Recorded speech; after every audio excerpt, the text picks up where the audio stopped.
All right, everyone, the regular meeting of Lakewood City Council for December 18th, 2023 is hereby called to order. Please rise for the Pledge of Allegiance.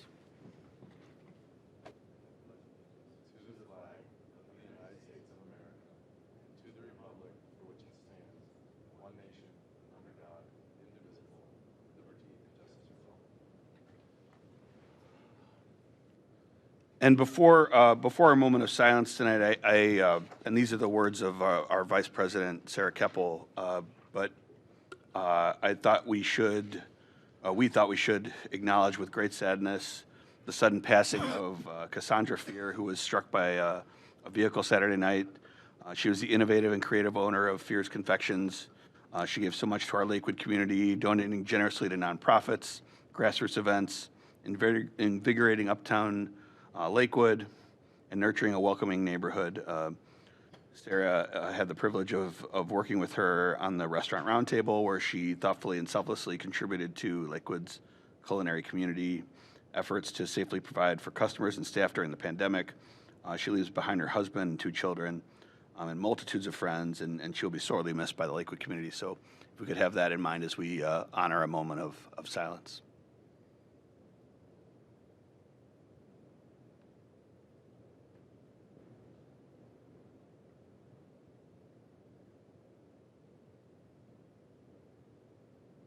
Thank you. Madam Clerk, please call the roll. Baker. Here. Bullock. Here. Keppel. Absent. Litton. Here. Marks. Here. Rader. Here. Schachner. Here. Move to excuse the absence of Vice President Keppel. Second. Motion's been made and seconded. Any discussion? Hearing none. All those in favor? Aye. Opposed? And that motion passes. Item 1, report from Committee of the Whole held December 11th, 2023. No, did we? Sorry, I forgot that. Prior to that, reading and disposal of the minutes of the regular meeting of council held December 4th, 2023. Move to dispose without the necessity of a reading. Second. Motion's been made and seconded. Any discussion? Hearing none. All those in favor? Aye. Opposed? And that motion passes. Item 1, report from Committee of the Whole held December 11th, 2023. Thank you. The Committee of the Whole met a week ago tonight, December 11th, to discuss a number of ARPA-related funding discussions, namely that of Studio West 117th, as well as, let's see, what else did we discuss? The parking lot project in Birdtown, and which other ones? I don't know why I'm blanking. What else did we have that evening? Thank you. To discuss those ARPA requests, as well as a charter review and potentially appointing a few members there. And then, thank you, the Storybook Walk was also discussed.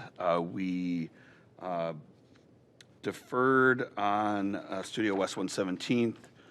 We did recommend for adoption the resolution related to the Storybook Walk, and we did defer the piece on, it looks like West 117th, as well as, and we deferred on the Smart City Initiative as well for ARPA. Thank you. Move to dispose, or I'm sorry.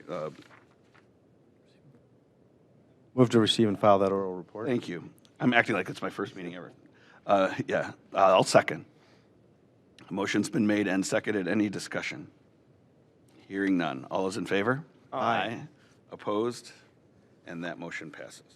Item 2, substitute resolution 2023-66, a resolution to take effect immediately, authorizing the mayor and/or director of finance or director of law to allocate and expend ARPA funds toward the creation of a parking lot in a vacant city-owned parcel at the northwest corner of Newman Avenue and Madison Avenue. First, I'll move to discharge this item from Committee of the Whole. Second. Motion's been made and seconded. Any discussion? Mr. President, Councilman Bullock. so just to make it clear, we had previously left this in committee of the whole because we were going to discuss it more, but this motion will allow us to, Sure, there was no recommendation out of committee for it, so it was deferred. That said, I have intentions on acting upon it and discussing a bit on the floor tonight so that we could proceed forward with this resolution. And so out of an overabundance of caution and Robert's rules, the thought was to discharge it from committee of the whole first. very good, thanks. Any discussion? Hearing none. All those in favor? Aye. Opposed? And that motion passes. And I will next move to amend the resolution in the fourth whereas clause to change the 112,000 and change to 175,000, and that's the total of all the council members who had offered to contribute funds in that in our last committee of the whole meeting. So $175,000 there, and in the fifth whereas clause to change that number from the administration or from the mayor to $50,000 from the city's general fund, ARPA funds, or other allowable source. Second. Motion's been made and seconded. And I should note in that motion that applicable numbers in sections 1 and 2 at the bottom of page 1 are also changed to match the whereas clause changes. All right, so that motion's been made and seconded. Any discussion? I will note that this leaves the project, if estimates are accurate at $300,000 for the full project, this leaves this project about $75,000 short. But that is a discussion I have full faith that my colleagues, my current colleagues and future colleagues of yours can discuss into the new year and hopefully close that gap and make this project happen. It's, as Councilwoman Marks has said, very important to the residents of Ward 4 and something we hope to make happen. On the motion to amend, any further discussion? Mr. President? Mayor George. If I may, I just want to make note that we do not necessarily know whether or not there'll be unencumbered administration funds yet. So I just want to make sure that that's known, and also we cannot move forward on bidding and contracting the project until the funding gap is identified. And remember, these funds do have a date to which they need to be spent. So we'll need to act very quickly first quarter to identify that funding gap. Right, and I think the realization that myself and I think Councilman Marks came to as well is that, especially myself as an outgoing member, it didn't make a whole lot of sense for me to try to cajole colleagues into giving funds for next year so immediately and in a rushed fashion, but rather, as the mayor alluded to, these funds do need to be spent rather quickly on actionable projects, and so my faith and expectation is that gap will be able to be closed very early in next year to make this project happen. Thank you, Mayor. On the motion to amend, any further discussion? Hearing none. All those in favor? Aye. Opposed? And that motion passes. Move to... Mr. Chair, I'd like to make a motion to amend. Ah, I'd like to move to amend the fourth whereas clause to read, Lakewood City Council supports allocating $250,000 of these remaining funds, and move to amend the section 1 that $250,000 shall be allocated from City Council's American Rescue Plan Act ARPA funds to address exactly what we just discussed. I certainly support the motion that you just made and obviously voted for it. But. and thank you. And I'll withhold seconding, just given my place in all of this. Second for discussion. Motion's been made and seconded. Any discussion? Colleagues, noting that in doing so, you're allocating $2024 that you have at your disposal towards this. You just restate the motion. Yeah, Mr. President, your mic's not on, by the way. motion is in the fourth whereas clause to replace the amended amount of $175,000 that we just adopted through the amendment a moment ago to read $250,000, and in the section 1 to replace that, which is now recently amended to that $175,000 shall be allocated, should instead read that $250,000 shall be allocated. So in other words, the effect of that amendment, if it were to be adopted, would be that the entire $300,000 estimate would be taken care of now, and that would provide clarity to the engineering department to hit the ground running for contracts, procurement, queuing up the work. Part of the secret of the success of our streets pavement program, for example, has been that we've kind of been first out of the gate in early in March, so that by early spring, we're at the front of the line for pricing and timing of the work. So, you know, to me, I think there's a consensus to support the project, and I appreciate the courtesy from the Council President Linton in trying to respect the future years' allocations. But there's, you know, others on the council right now who will serve next year. We could dispose of it if we thought we would want to. Thanks. Motion still on the floor. Colleagues, any comment? Just for clarity's sake, we're still 50,000 short. I think. Excuse me. I mean, in the total amount, 200. No, this would negate that. And then, but so just maybe I could ask the administration through the chair. We're appropriating 250,000 from ARPA through this change, and then allocating another 50,000 from the general fund that is yet to be identified. But the mayor just mentioned that that may not be. My impression, and I guess I won't speak for the administration, but my impression is that they know the funds are there in one way or another. Okay. And so to do this in this fashion gets us across the finish line, proverbially. So yeah, I'm happy to do this, and I mean, I'll be here next year. I was planning on supporting this, whether it be 2 resolutions or 1 resolution anyway. But I'll continue on my line I was harping on last time, and is that to the administration, you know, anything we can do to make sure that this is in line with our climate action plan. I have a feeling that you're already thinking in this direction, but since we're considering moving this ball forward a little more heartily tonight, I would love to hear from the administration on how they might sort of be thinking about accomplishing some of those goals within this project, if that's amenable to the chair, or the president, sorry. Sure. Director Leininger, did you have anything to add? I'm sorry, I'm trying to get my thoughts together as far as, you want to know, as far as how the climate action plan is going to be integrated into this parking lot design? Essentially, yeah. So what I mentioned, and I'll refresh our memory since this is all sort of moving pretty quick, and that's great.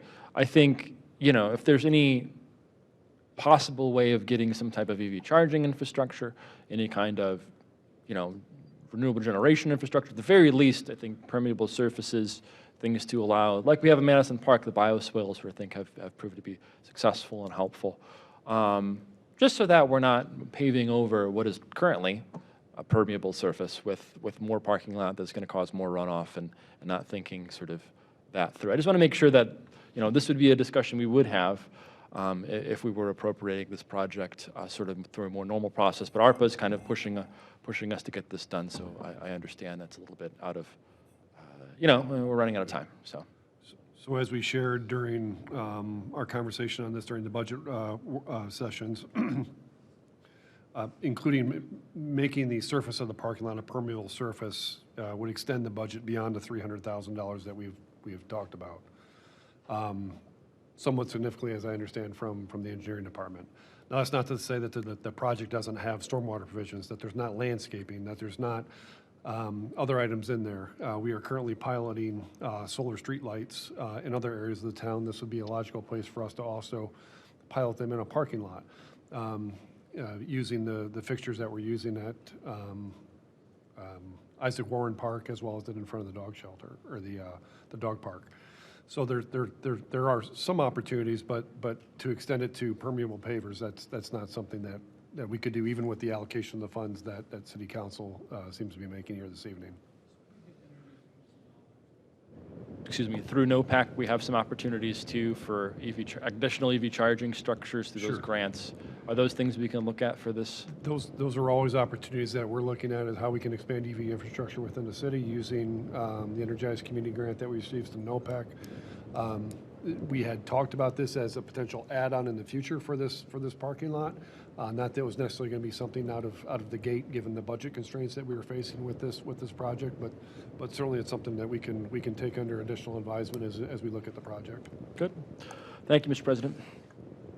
Thank you, and the clerk asked me a question offline here that is pertinent to this, but you might be wondering, colleagues, how we got from 112 to 175, and both Councilwoman Marks and I are reallocating our Studio West 117th dollars towards this project, as well as Councilman Bullock offering another 13,000 towards the project, getting us to 175 and change, but we'll call it 175 for the sake of this this resolution.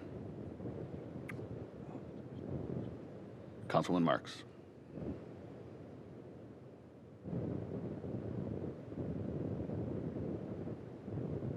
Who are participating with helping to fund this project.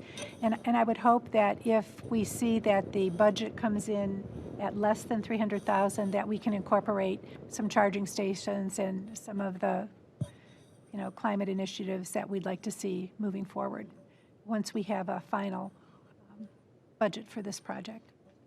Thank you.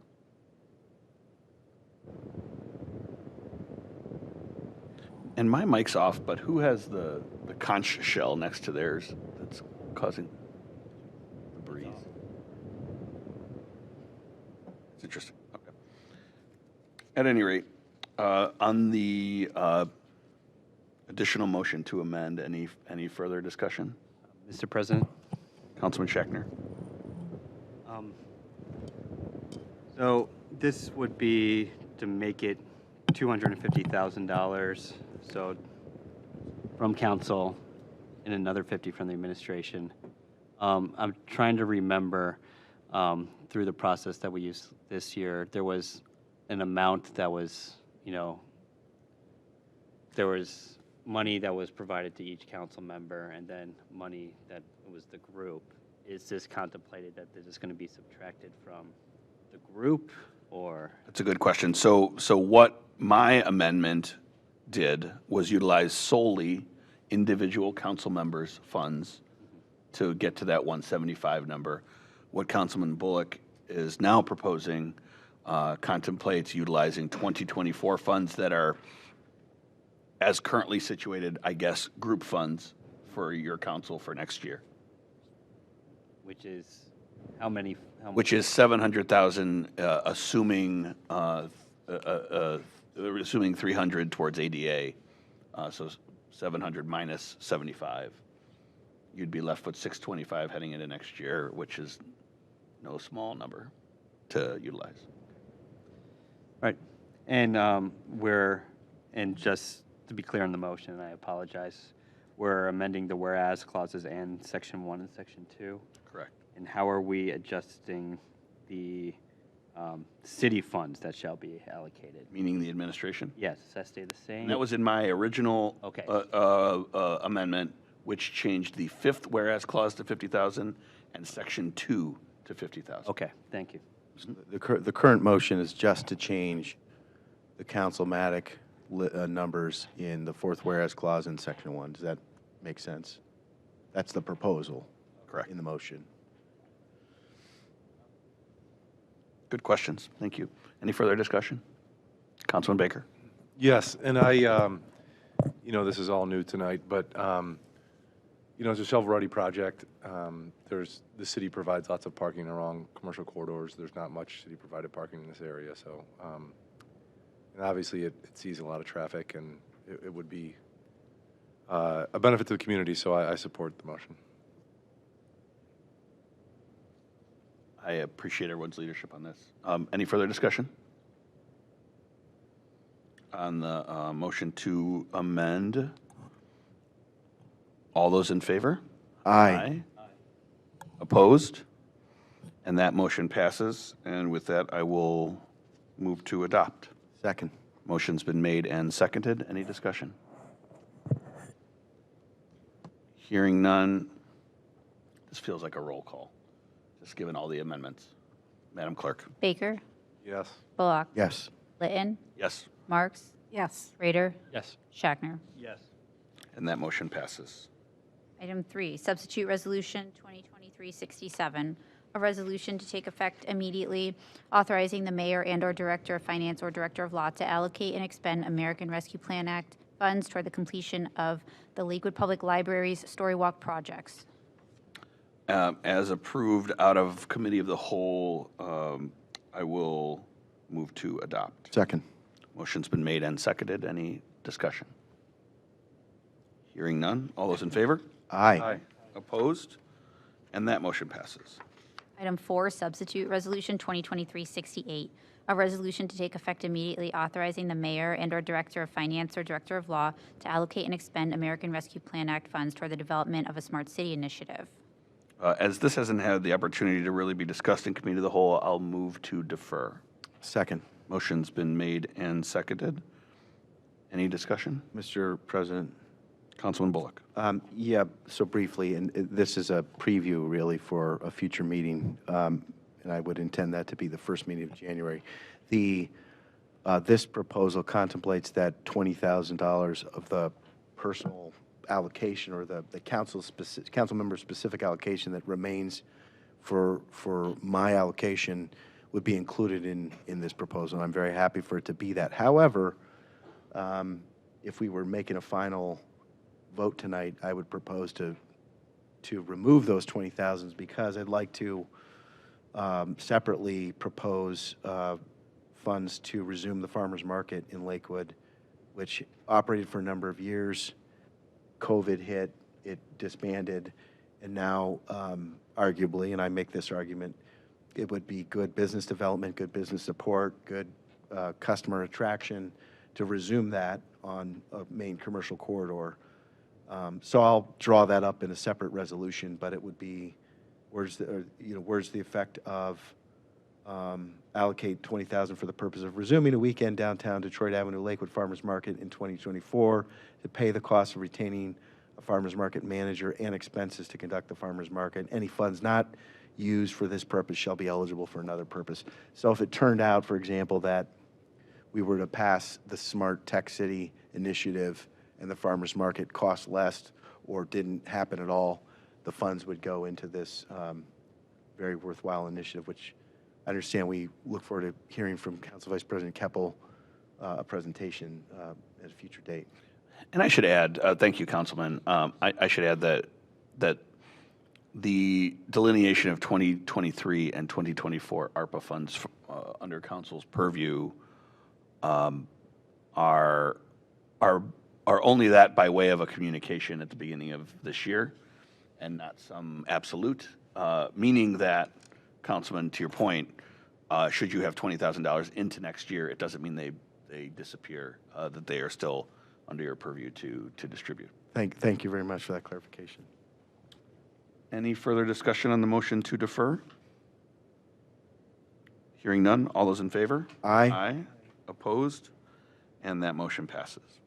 Item 5, resolution 2023-60, a resolution to take effect immediately appointing 5 members to the Charter Review Commission for a 6-month term beginning January 1st, 2024. I will first move to, as we did earlier, discharge this item from Committee of the Whole. Second. Motion's been made and seconded. Any discussion? Hearing none. All those in favor? Aye. Aye. Opposed? And that motion passes. And next I'll move to amend. Go ahead, sorry. I jumped the gun. I was going to second your motion to amend, but you haven't made the motion yet, so. I just did. No, you're there. Okay, second. Perfectly timed. Yes. But you haven't actually said what the amendment is.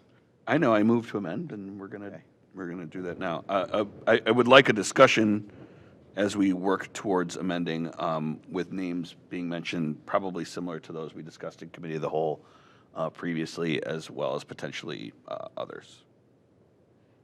So open up the discussion on appointments there.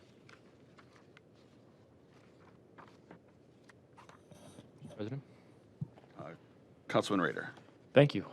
Looking forward to this process, and I will like the name of Donna Colas to be considered to be inserted into this amendment, if that's amenable to the body. Thank you, Mr. President. I'm sorry. Say that again, I Councilman. would like to insert Donna Colas into one of the blanks. Okay. This is your amendment, though, so I would just have to recommend that.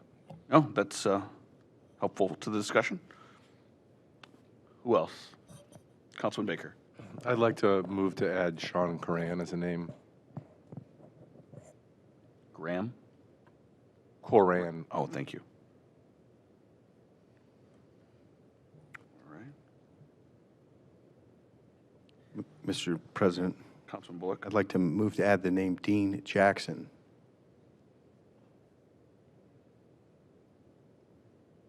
Okay, thank you. Mr. President, Councilman Schachner.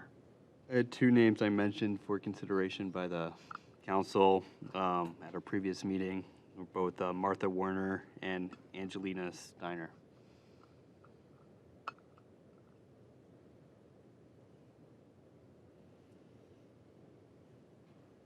Okay. Councilwoman Marks. Yes, I would like to enter Dan O'Malley's name for consideration.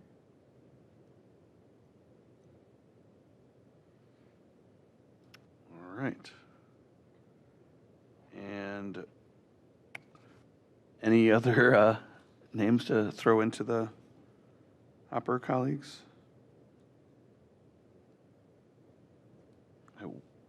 That's 6 if I'm counting correctly. So, does anyone want to help with the process of elimination piece to this? And I feel like our Vice President Keppel had recommended a name as well. No, something else. Okay. All right, so we'll just keep it at that 6 right now. Mr. Chair, I have a question about, or Mr. President. So Dean Jackson, he's not on the list, although I know him and he's extremely qualified. So I'm just curious as your conversations with him, Councilman. Mr. Chair, or Mr. President, with your permission, yeah, I spoke at length this past week with him, and he, I believe he has served on the CAC, or he's about to conclude that or something, but and he's a policy researcher, a really sharp mind, engaged member of the community, and I think he'd be a really skilled deliberator, discussant, researcher in all of that. So yes, he's interested. All right. Well, I look to all of you as means to eliminate a name after asking you to add all those names, if there's any. And I'm tempted to look to Councilman Schachner for having mentioned 2 names. However, I note that you mentioned the only 2 female names as well. Donna Colas as well. Oh, sorry. Thank you. We do have 3. We're half and half. Yeah, Mr. Chair, I think the names put forward by Councilman Schachner are both very strong. So I'd be happy to support. The other question I have is, do we want to do this tonight on the floor, or would we like to allow the City Council some chance to talk to candidates in person? I would be open to that. In fact, I would somewhat prefer that, to have the ability to set expectations and get a sense as a group for the different individuals. And I know many of us have done one-on-one meetings, so that it's partly done, but that's not quite the same thing. Over the years, we've sometimes done that, and I found that to be helpful. Obviously, we can't do that tonight. Sure. So that would.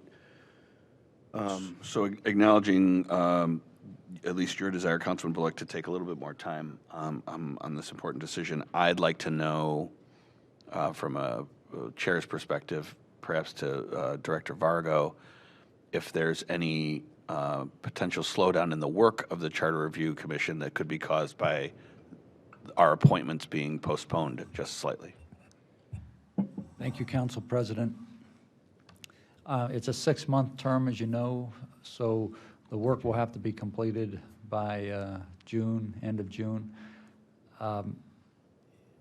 More deliberation cuts into that time, but it certainly is not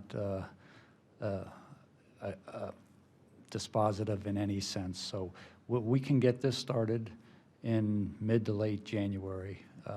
The law department will reach out to each candidate and start setting the schedules. So it will work if you need more deliberation. Understood. And Mayor George, I guess I don't recall what appointments you have made or still have to make. And if any of these individuals might be for your consideration as well, that would just make this easier for us. Yes, I've already made my appointments. This is the last council meeting. Okay, thank you. Appreciate that clarification. Councilman Marks. I do feel that Jason Schachner should not have 2 votes because that would exclude me, and I am a female on council. So I think it is open for discussion. Mr. President, Councilman Schachner. well, everybody has 1 vote on council. I recommended 2 people for consideration. Everybody is considering 6 people equally. People could choose their top 5 and figure out who their 5 are.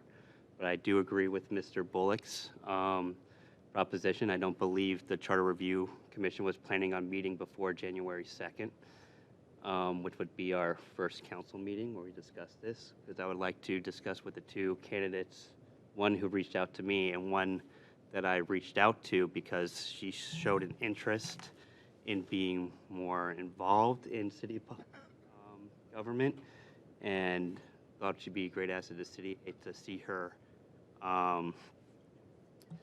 not be involved. So if have the opportunity to speak with the candidates, so if there's another place for one of the ones I recommended, give them an opportunity to figure out what place we could put them. So thank you for that. I think a deliberative process about all the names mentioned is fine and fair. I don't know that mentioning a name here, any one of you could mention more names if you wanted to here and now, and that would be absolutely fine. My suggestion would be to take these 6, as there seems to be some consideration or contention of all 6 of them, and to schedule a meeting I will not attend on, say, January the 8th, a Monday, for some actual interviews with all 6 of these individuals. And that gives them time, it gives the council office time to schedule, and then everybody has their opportunity to individually and in a open process vet the candidates that have been mentioned tonight. Thoughts? I think that's fair. All right, thank you. Appreciate it. So, having discharged it from committee of the whole, I will remove my motion to amend and instead refer Resolution 2023-60 back to committee of the whole. Second. Motion's been made and seconded. Any further discussion other than this is an interesting journey for a resolution to have taken? Yeah, Mr. President, I'll just say that I think it's been a good discussion. I know that we can't talk about a decision on an appointment such as this outside of a public meeting, so giving ourselves a chance to talk as we just have is okay, and in fact, I think healthy. And if we did a committee of the whole, we could call executive session, or we could just give ourselves more time to talk it through as, you know, whoever the chair of that committee would be at that time. I think January 8th could work well, and January 16 would be the second council meeting of January, and it sounds like we won't have lost much time. So. Sure, and I'll leave it to all of you to schedule that meeting, but just to have it in your minds that either the 8th or the 16th could. John, does that mean you're going to stick around as our schedule? I'll come visit and say hi. But. Okay. I would, Mr. President, I'll just say I would prefer just to defer it to January 2nd. On January 2nd, at least we would know if a January 8th meeting is necessary. So I'd hate to do another. Well, let's do it this way, since it's already, we're discussing sending it back to committee. And I've never seen a piece of well, a resolution zigzag in such a way that it could be discharged from committee again on the 2nd, if council so chooses, and certainly discussed on the floor then. And if you get to a point where you don't need the 8th, you don't need the 8th. But perhaps to do it this way.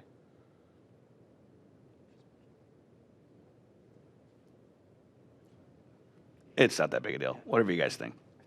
Any further discussion? Hearing none. All those in favor? Aye. Opposed? Nay. And that motion passes.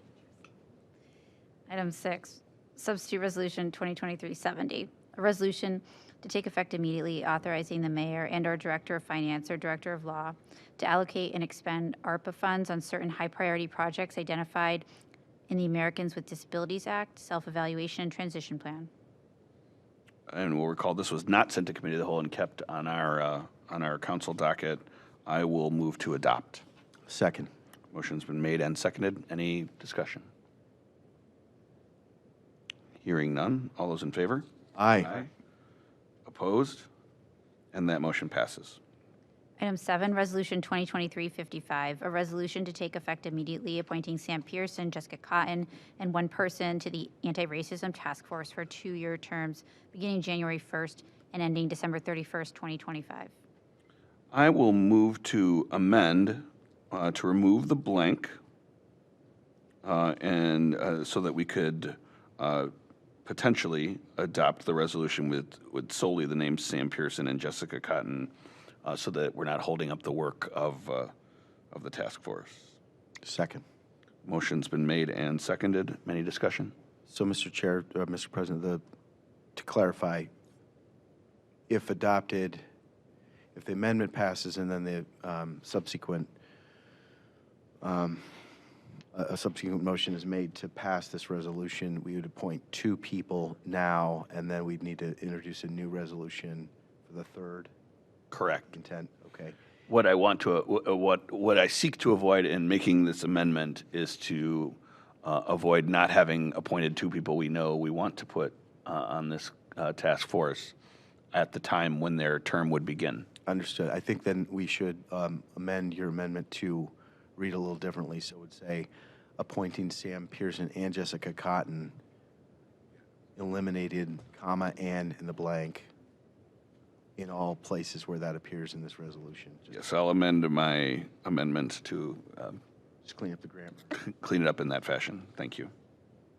Okay, so I'll second that All right, thank you. revised amendment. Any further discussion? Hearing none. All those in favor? Aye. Opposed? And that motion passes. So move to adopt as Sec- amended. Yeah, second.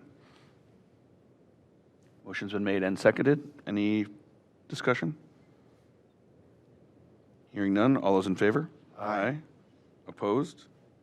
And that motion passes.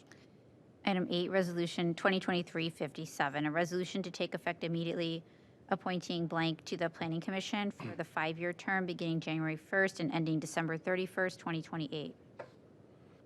Move to amend to insert the name Hannah Gall into the blank. Second.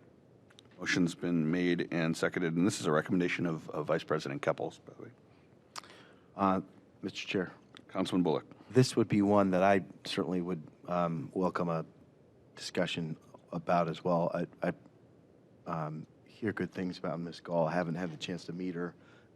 Pardon me, I did meet a different candidate, Matt Krems, and I think he's applied. You know, I think it'd be worth considering both.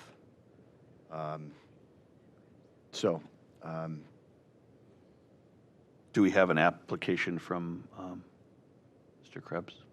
I don't know if we do. I met him and have his resume, and I know that there's been some knowledge and discussion by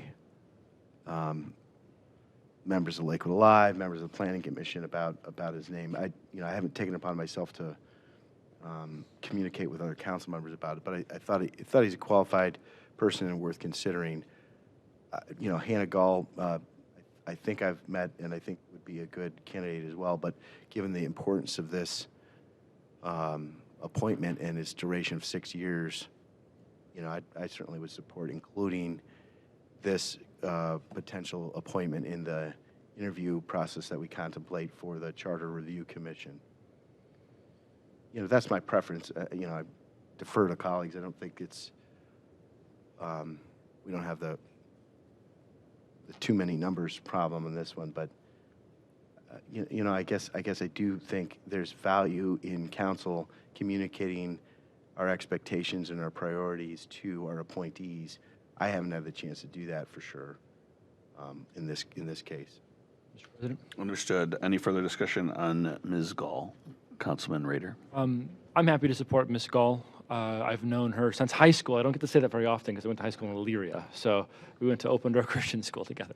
I've known her for a very long time, and she's been on Keep Lakewood Beautiful's board. Of course, she's been before us many times, certainly advocating and sharing the great work they do on that board. But I happen to know her. I happen to know she'd be a great fit, and we'll be happy to support this resolution tonight, though if council wants to deliberate, certainly happy to support that too, really whatever the will of the council is. But I would vote for her tonight if that's the motion on the table.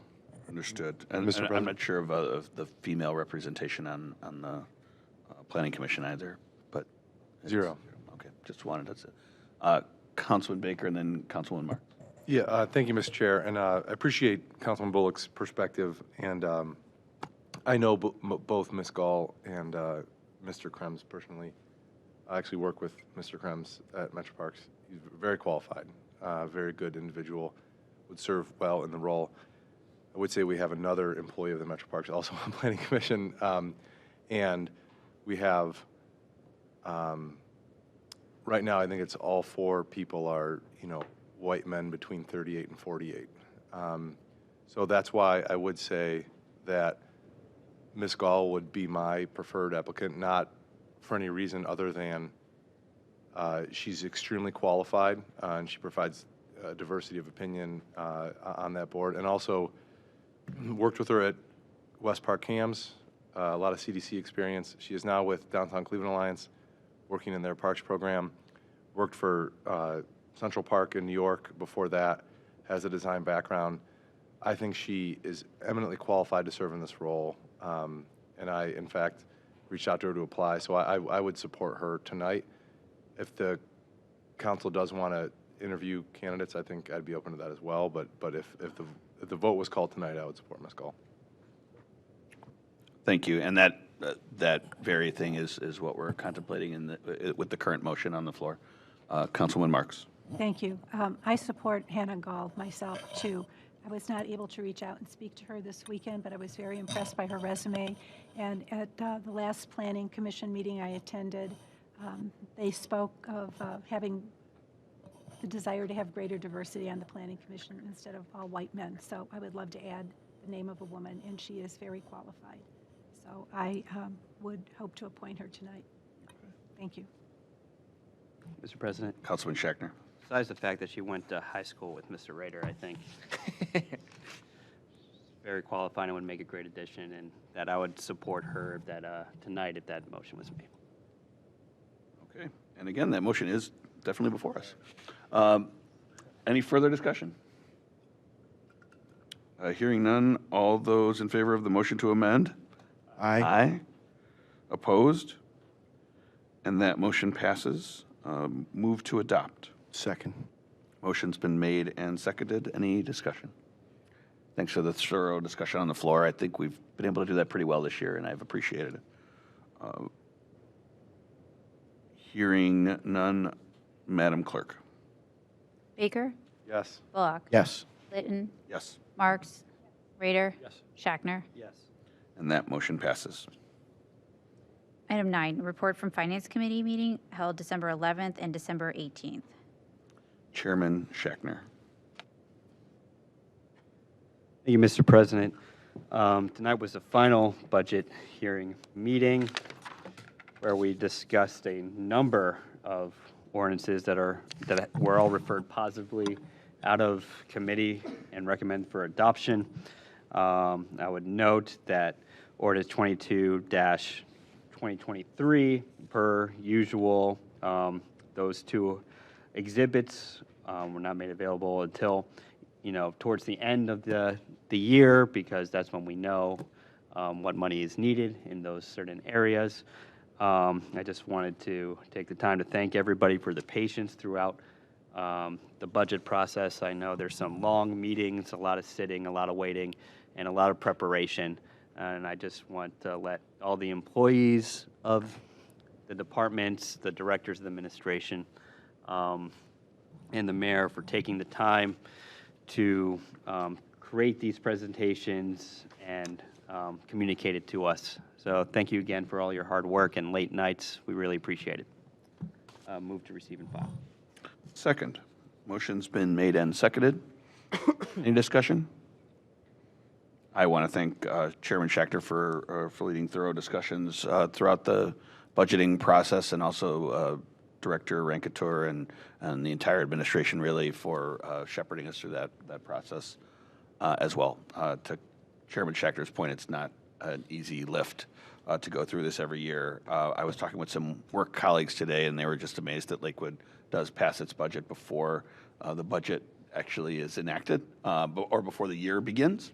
A lot of cities do not, because of one reason or another, delays, et cetera, and it's not always an easy thing to do. And Lakewood, we do it pretty routinely, but it's not without a lot of work to get us to that point. So thank you. Any further discussion on the motion to receive and file? Hearing none. All those in favor? Aye. Opposed? And that motion passes. And I will next move to suspend our rules to allow the consecutive reading of items 10 through 26. Second. Motion's been made and seconded. Any discussion? Hearing none. Madam Clerk. Baker? Yes. Bullock? Yes. Litton? Yes. Marks? Rader? Present. I don't know what we're voting on. I'm not going to. Suspending the rules. Reading the- Suspending of the rules? Okay, yes. Schachter. Yes. And that motion passes. Item 10, ordinance 22, 2023, an ordinance to take effect immediately to establish appropriations for current expenses and other expenditures of the City of Lakewood for the fiscal year ending December 31st, 2023. Item 11, ordinance 23, 2023, an ordinance to take effect immediately authorizing the transfer in advance of certain funds. Item 12, ordinance 24, 2023, an ordinance to take effect immediately to establish appropriations for current expenses and other expenditures of the City of Lakewood for the fiscal year ending December 31st, 2024. Item 13, ordinance 25, 2023, an ordinance to take effect immediately authorizing the mayor, the director of public works, the director of law, the director of finance, and our purchasing manager to enter into contracts for professional services and to advertise for bids and enter into contracts for the purchase of repair, maintenance, and operating supplies, services, and equipment as authorized by the 2024 appropriation ordinance and the administrative code of the City of Lakewood. Item 14, ordinance 26, 2023, an ordinance to take effect immediately authorizing and directing the mayor, the director of public works, the director of law, the director of finance, and/or the purchasing manager to enter into contracts in accordance with the administrative code of the City of Lakewood for vehicles, machinery, and equipment, contracts not to exceed the specified amounts shown without separate resolution of council. Item 15, ordinance 27, 2023, an ordinance to take effect immediately authorizing and directing the mayor, the director of public works, the director of law, the director of finance, and/or purchasing manager to enter into contracts in accordance with the administrative code for buildings and facilities improvements, contracts not to exceed the specified amounts shown without separate resolution of council. Item 16, ordinance 28, 2023, an ordinance to take effect immediately authorizing and directing the mayor, the director of public works, the director of law, the director of finance, and our purchasing manager to enter into contracts in accordance with the administrative code for parks and pools improvements, contracts not to exceed the specified amount shown without separate resolution of council. Item 17, ordinance 29, 2023, an ordinance to take effect immediately authorizing and directing the mayor, the director of public works, the director of law, the director of finance, and our purchasing manager to enter into contracts in accordance with the administrative code for sidewalk improvement program, contracts not to exceed the specified amounts shown without separate resolution of council. Item 18, ordinance 30, 2023, an ordinance to take effect immediately authorizing and directing the mayor, the director of public works, the director of law, the director of finance, and our purchasing manager to enter into contracts in accordance with the administrative code for traffic signs and signals, contracts not to exceed the specified amount shown without separate resolution of council. Danielle's up.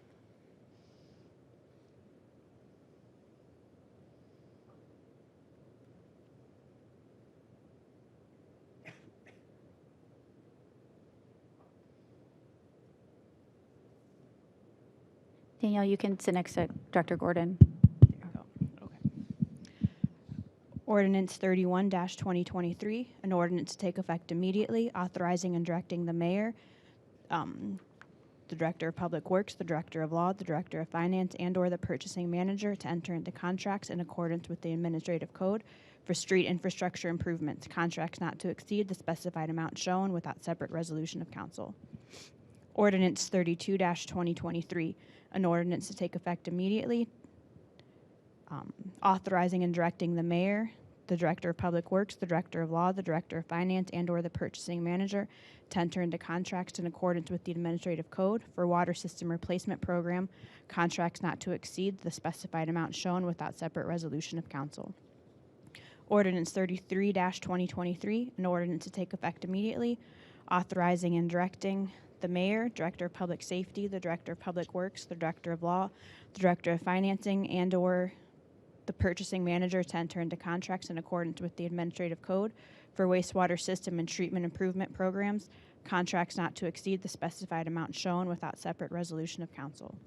Ordinance 34-2023, an ordinance to take effect immediately, authorizing the mayor, director of public safety, the director of public works, the director of law, the director of finance, the director of planning and development, and/or the purchasing manager to enter into service contracts in accordance with the administrative code for the Department of Planning and Development, contracts not to exceed the specified amount shown without separate resolution of council.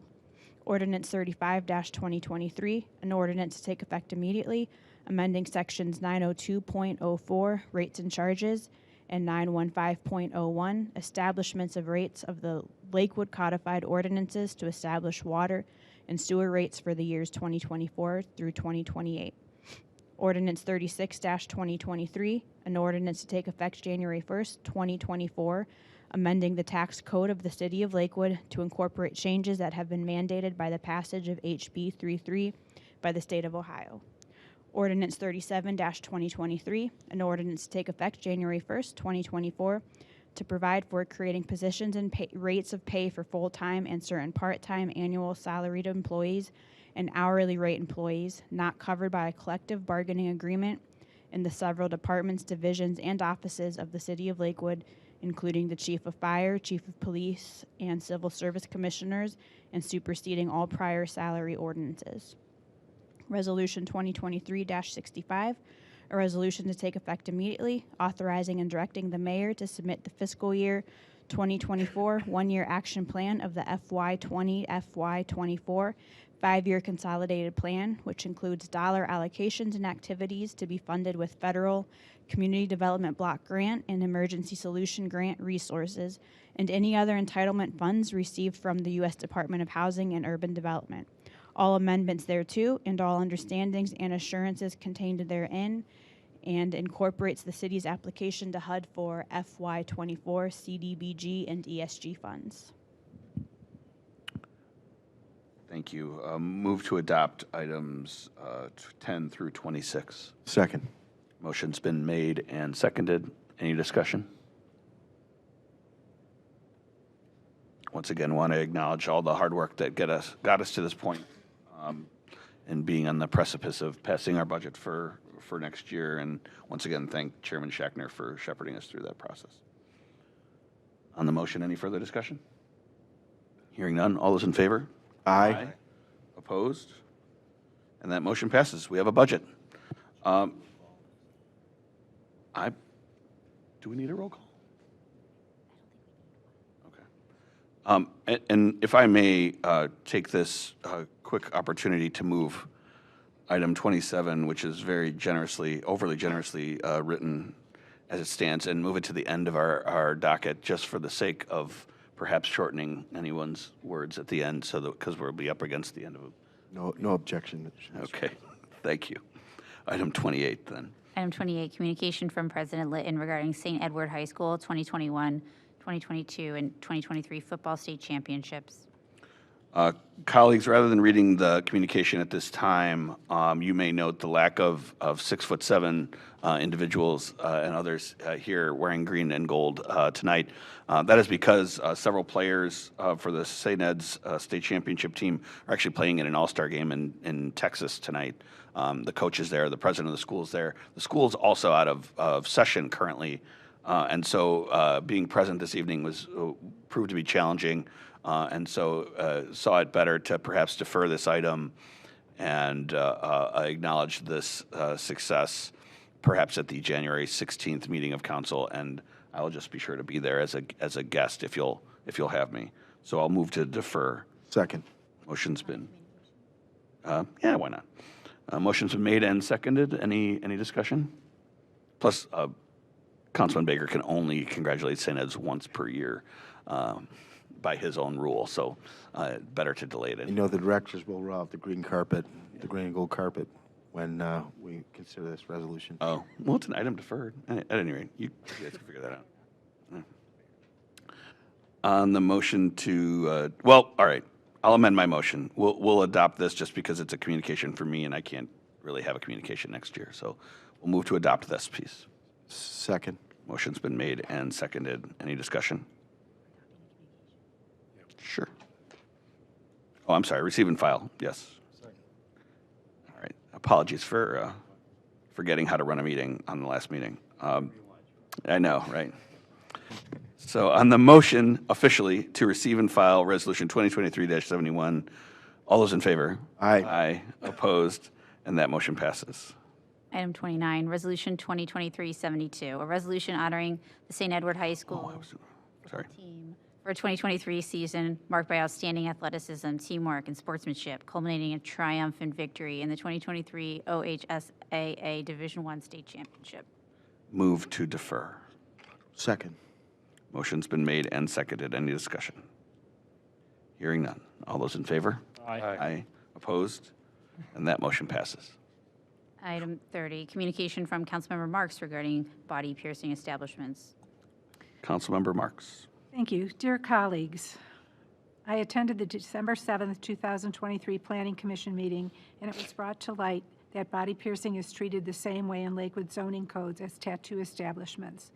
The discussion that ensued between the Planning Commission and members and the Planning Commission members and the administration make it clear that the regulation tattoo establishment was not intended to apply to a standalone body piercing establishment or a salon that may provide body piercing incidental to primary services that are offered. As you may recall, the zoning code has been amended once to carve out distinction for medical and cosmetic tattooing from the regulations of tattoo establishments. Attached is legislation that, if adopted, will further establish the intent of these regulations by distinguishing body piercing establishments and applying the same standards to them that have already been applied to medical and cosmetic tattooing. Please refer this matter to the Planning Commission for their mandatory review and the Housing, Planning, and Development Committee for further discussion. Thank you. Move to receive and file that communication. Motion's been made and seconded. Any discussion? Hearing none. All those in favor? Aye. Aye. Opposed? And that motion passes. Item 31, Ordinance 39, 2023, an ordinance amending subsection 116103Z and 116103AA of the codified ordinances to include body piercing as a conditional use in commercial zones. Move to refer to Planning Commission and Housing, Planning, and Development Committee. Second. Motion's been made and seconded. Any discussion? Hearing none. All those in favor? Aye. Opposed? And that motion passes. Item 32, communication from council members regarding updating cannabis ordinances. Councilman Shackner, I believe you're taking point on this. Thank you, Mr. President. Reading this on behalf of Councilmember Keppel, Councilmember Marks, Councilmember Rader, Councilmember Baker, and myself. And welcome anybody else on council to eventually sign on to the ordinances that are being proposed. I will summarize the communication because it is very detailed and helpful to provide context to where we are currently. but it's in the record, and I welcome the public to take a look. But essentially, on November 7th of 2023, Ohio voters passed Issue 2, which was a measure to insert Chapter 3780 into the Ohio Revised Code, which allowed for the use of regulation of marijuana, just like alcohol. And over 80% of Lakewood residents did support this. I think we all saw some confusion over the moratorium that was passed by City Council, which was limited in terms of providing new permits to any new dispensaries that decided to attempt to start a business here in Lakewood. The administration and council wanted to take the time to review our ordinances and wait and see what the state legislature is going to bring down. However, I and my colleagues were paying attention to the committee hearings over the last 2 weeks in Columbus, and we believe that we could get the ball rolling by at least providing and outline some parameters, a base to work off of. Number one would be ordinance number 40-2023, which amends our criminal ordinances code that has to do with marijuana possession. It repeals marijuana paraphernalia. That would no longer a crime according to 3780. Shouldn't be one here. It also adjusts the allowable amounts that one can possess to be under 2.5 ounces if you are over the age of 21. One additional thing that is up for debate at committee was that if you are over 21 and have between 2.5 ounces and 200 grams of marijuana, over 200 grams of marijuana would be a felony in the state of Ohio. But between that amount, there is a provision in there that states that no fines or court costs shall be administered if one is in violation of that. So that's an added wrinkle into the criminal code beyond just matching what the Ohio Revised Code now states. Also took a look at we have two additional ordinances or code sections in City of Lakewood. One has to do with licensing. This simply allows for the licensing of adult use dispensaries.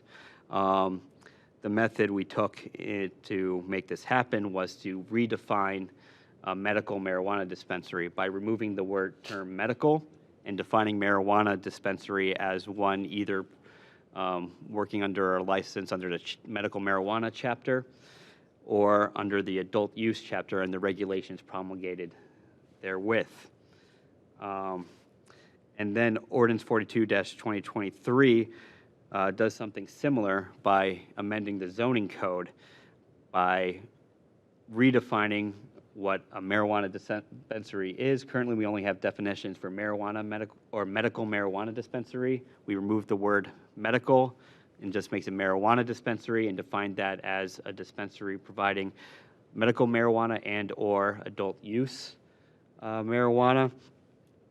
And everything pretty much remains the same.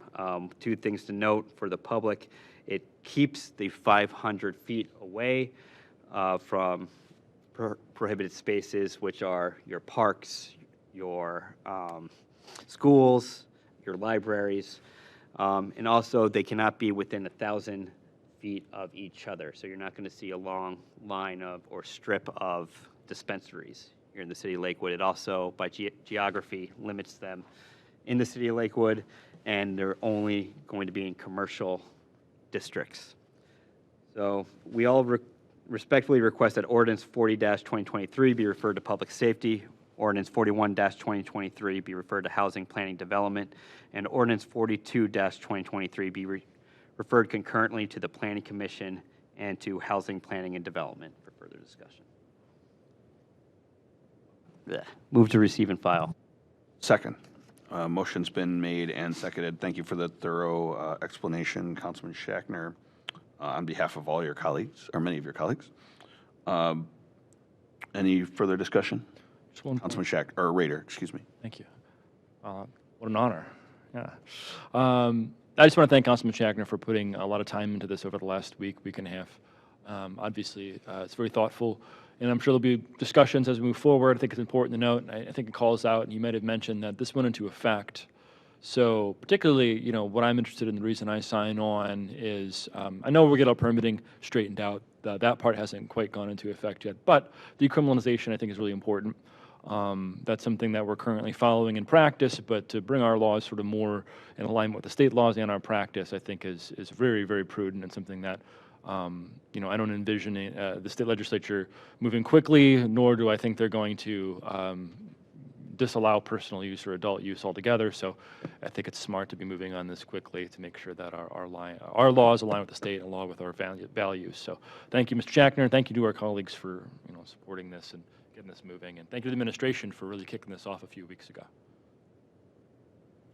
Thank you. Any further discussion? Councilwoman Marks. Yes, I would just like to thank Councilman Schackner for doing the yeoman's job of getting this written in such a short time. So I appreciate that hard work. Thank you. Thank you. Anything further? Mr. President. Councilman Bullock.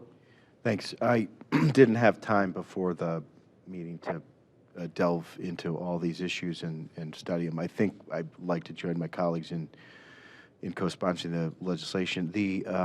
But I just want to clarify with Mr. Schackner, if I follow correctly, the idea here is to implement what the voters passed sooner than later, since Columbus seems not to be able to get it together and move in a time-efficient manner. So the proposals that are to follow this letter in the docket would implement state law, make it actionable in our local ordinances, correct, except there's 1 or 2 points of departure. I think I heard you say the proposal is that the courts, the Lakewood Municipal Court, would not be able to collect a fee or a court fee, right? Mr. President, that's right, Mr. Bullock. If you're 21 and over and you carry, or you're in possession of between 2.5 ounces and 200 grams, then no fines would be administered and no court costs shall be put on. Sorry. But another point to make, which I think is important, that while watching the committee meetings also, there was talk, and the governor has talked about this too, is they would like medical marijuana facilities to sell adult use as soon as possible. My understanding from previous conversations with the law department was that moratorium does not impact that our medical dispensaries would likely, that's something to discuss further if we cross that bridge, if we get to that. But I think mainly what these ordinances do is, especially the criminal one, puts us more in line with what the voters passed, and more of our inside administrative process of dispensaries gives us a base that we're going to work through on committee and get the ball rolling, so we're not starting at square one come January or when the General Assembly decides to pass them. Okay, and that's helpful, thank you, and very sensible. I'd love to get the court's feedback on the court fee issue. And then maybe you could educate me, is what passed in the state ordinance, state law rather, state statute, for new adult use, recreational use, is there a limit as there was on medical dispensaries, a certain number that was capped, or can anybody open a new business now under the law? There's a cap of a number of licenses. There's already a good number of those licenses are already earmarked for medical dispensaries. And I seem to remember that cultivators get a certain amount of licenses, but not processors. I can't say that word, which has been a point of contention. And the thing here is, of course, it's going to be dictated by the state. So not anybody is going to be able to open a dispensary here in Lakewood. You need either a provisional license, show that you have applied for a license. And we had a similar situation, I think, here in Lakewood with a facility that was seeking a medical marijuana dispensary license and was going through the process of getting a license through the city, but was not successful in getting a license through the state. So it didn't ultimately happen. So that is a big cap, or yeah. Okay, and so the state has got to work through some of those things, and we don't know when they'll do it, and so. And of course, some of the things that are with the state are like the signage and advertising. And already we have a very robust medical marijuana licensing requirements process that also mirror all those same restrictions about you're not going to see pot leaves on the side of buildings and things like that. So we're already taken care of mostly. It's just we just don't have a regime to license or a place to put adult use dispensaries currently. This changes that. Okay, thank you for the thoughtful approach. I mean, I appreciate you helping the city start to look at these issues and move in a timely manner, and so, you know, I'm looking forward to the discussion. Thanks.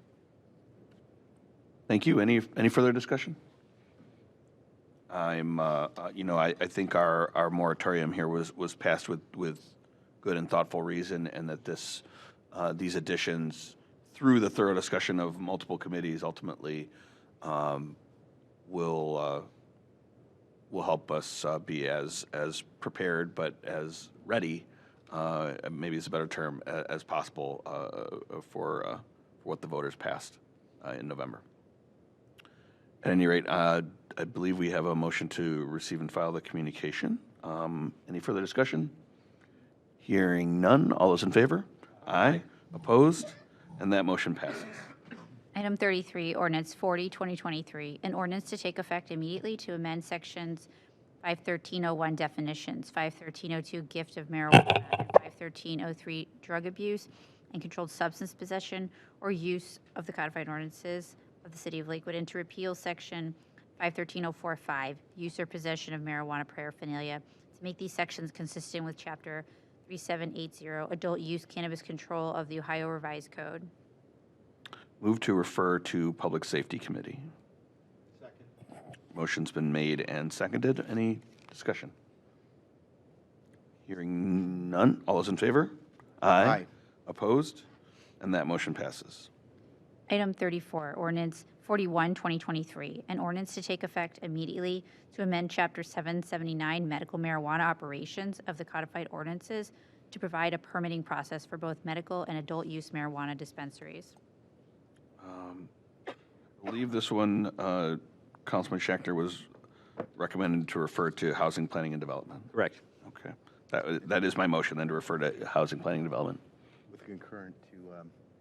That's the next one. That's next. Second. Motion's been made and seconded. Any discussion? Hearing none. All those in favor? Aye. Opposed? And that motion passes. Item 35, Ordinance 42, 2023, an ordinance to take effect immediately to amend Schedule 112902 permitted uses in commercial districts and Chapter 1165 medical marijuana dispensaries of the codified ordinances, and to permit medical and adult use marijuana dispensaries in commercial districts. Move to refer to Planning Commission and Housing Planning and Development Committee. Second. Motion's been made and seconded. Any discussion? Hearing none. All those in favor? Aye. Opposed? And that motion passes. Item 36, communication from Mayor George regarding appointments to the Lakewood Charter Review Commission. Mayor George. Members of council, I am pleased to announce my appointment of the following individuals to the Charter Review Commission. Dr. Michael Barnes, Judy Hilo, Jim Woolley, and Mark Dan. I want to thank these residents for volunteering their time and energy to serve this very important commission for the city. Thank you. Thank you. Move to receive and file that communication. Second. Motion's been made and seconded. Any discussion? I know a few of these individuals, and I'm excited at their willingness to serve as well. Hearing none. All those in favor? Aye. Opposed? And that motion passes. Item 37, communication from Mayor George regarding appointments to the City of Lakewood's Audit Committee. Mayor George, once again. Dear members of council, I'm pleased to appoint Ann Spence, Timothy Erdley, Ronald Mitchell, and Jonathan Watts to the Lakewood Audit Committee for 24 and 25. I will save reading the biographies verbatim, but we have some very qualified individuals willing to serve and on the Audit Committee, and I thank them for their time. Thank you. Thank you. I appreciate that you've combined your communications to include all your appointees. Move to receive and file that communication. Second. Motion's been made and seconded. Any discussion? Hearing none. All those in favor? Aye. Aye. Opposed? And that motion passes. Item 38, communication from Director Leininger regarding the active transportation and safe streets for all plans. Director Leininger. Good evening, Council President Litton, members of City Council. Since having been selected for assistance funding by the Ohio Department of Transportation in July of 2022, the City of Lakewood has worked with Tool Design as the lead consultant and community stakeholders on developing an active transportation plan and an accompanying Safe Streets for All action plan. These two plans reflect a contemporary approach to bicycle and pedestrian planning, replaced our 2011 Bike Master Plan and our 2010 School Travel Plan, which covered only Harding and Garfield middle schools, as well as align with current federal and state programs and funding sources. Within ODOT, both active transportation and safe routes to school are now administered by the same program manager. ODOT defines active transportation as human-powered transportation that engages people in healthy physical activity while they travel from place to place. People walking, bicycling, using strollers, wheelchairs, mobility devices, skateboarding, rollerblading are engaged in active transportation. This active transportation plan reflects this approach and includes school travel within its scope. The 2021 Federal Bipartisan Infrastructure Law established the Safe Streets for All discretionary program with $5 billion in appropriated funds over 5 years, beginning in 2022 and extending through 2026. The Safe Streets for All program funds regional, local, and tribal initiatives through grants to prevent roadway deaths and serious injuries.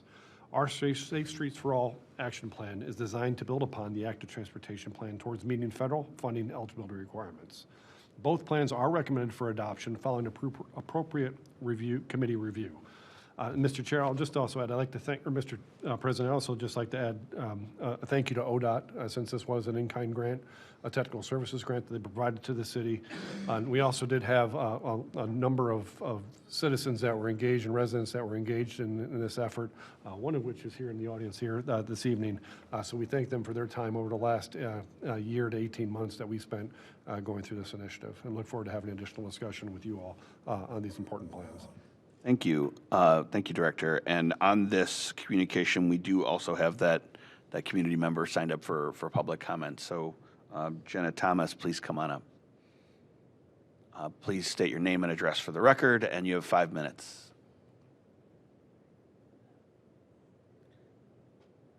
Got it. Okay. Hello. My name is Jenna Thomas. I live at 14121 Clifford Avenue in Cleveland, but I did grow up in Lakewood, graduated from Lakewood City Schools. I grew up walking and biking in the city, and the community did so much to shape how I view cities and how I value walkability and bikeability today. Now I'm the advocacy and policy manager at Bike Cleveland, where I get to advocate for people on bikes and people walking. So Bike Cleveland is excited to see another local community create an active transportation plan. I am extremely proud to sit on the stakeholder committee and weigh in on its content, and I've read the draft plan and am overall quite pleased with the final result. The plan is rooted in equity and safety, which we'd love to see.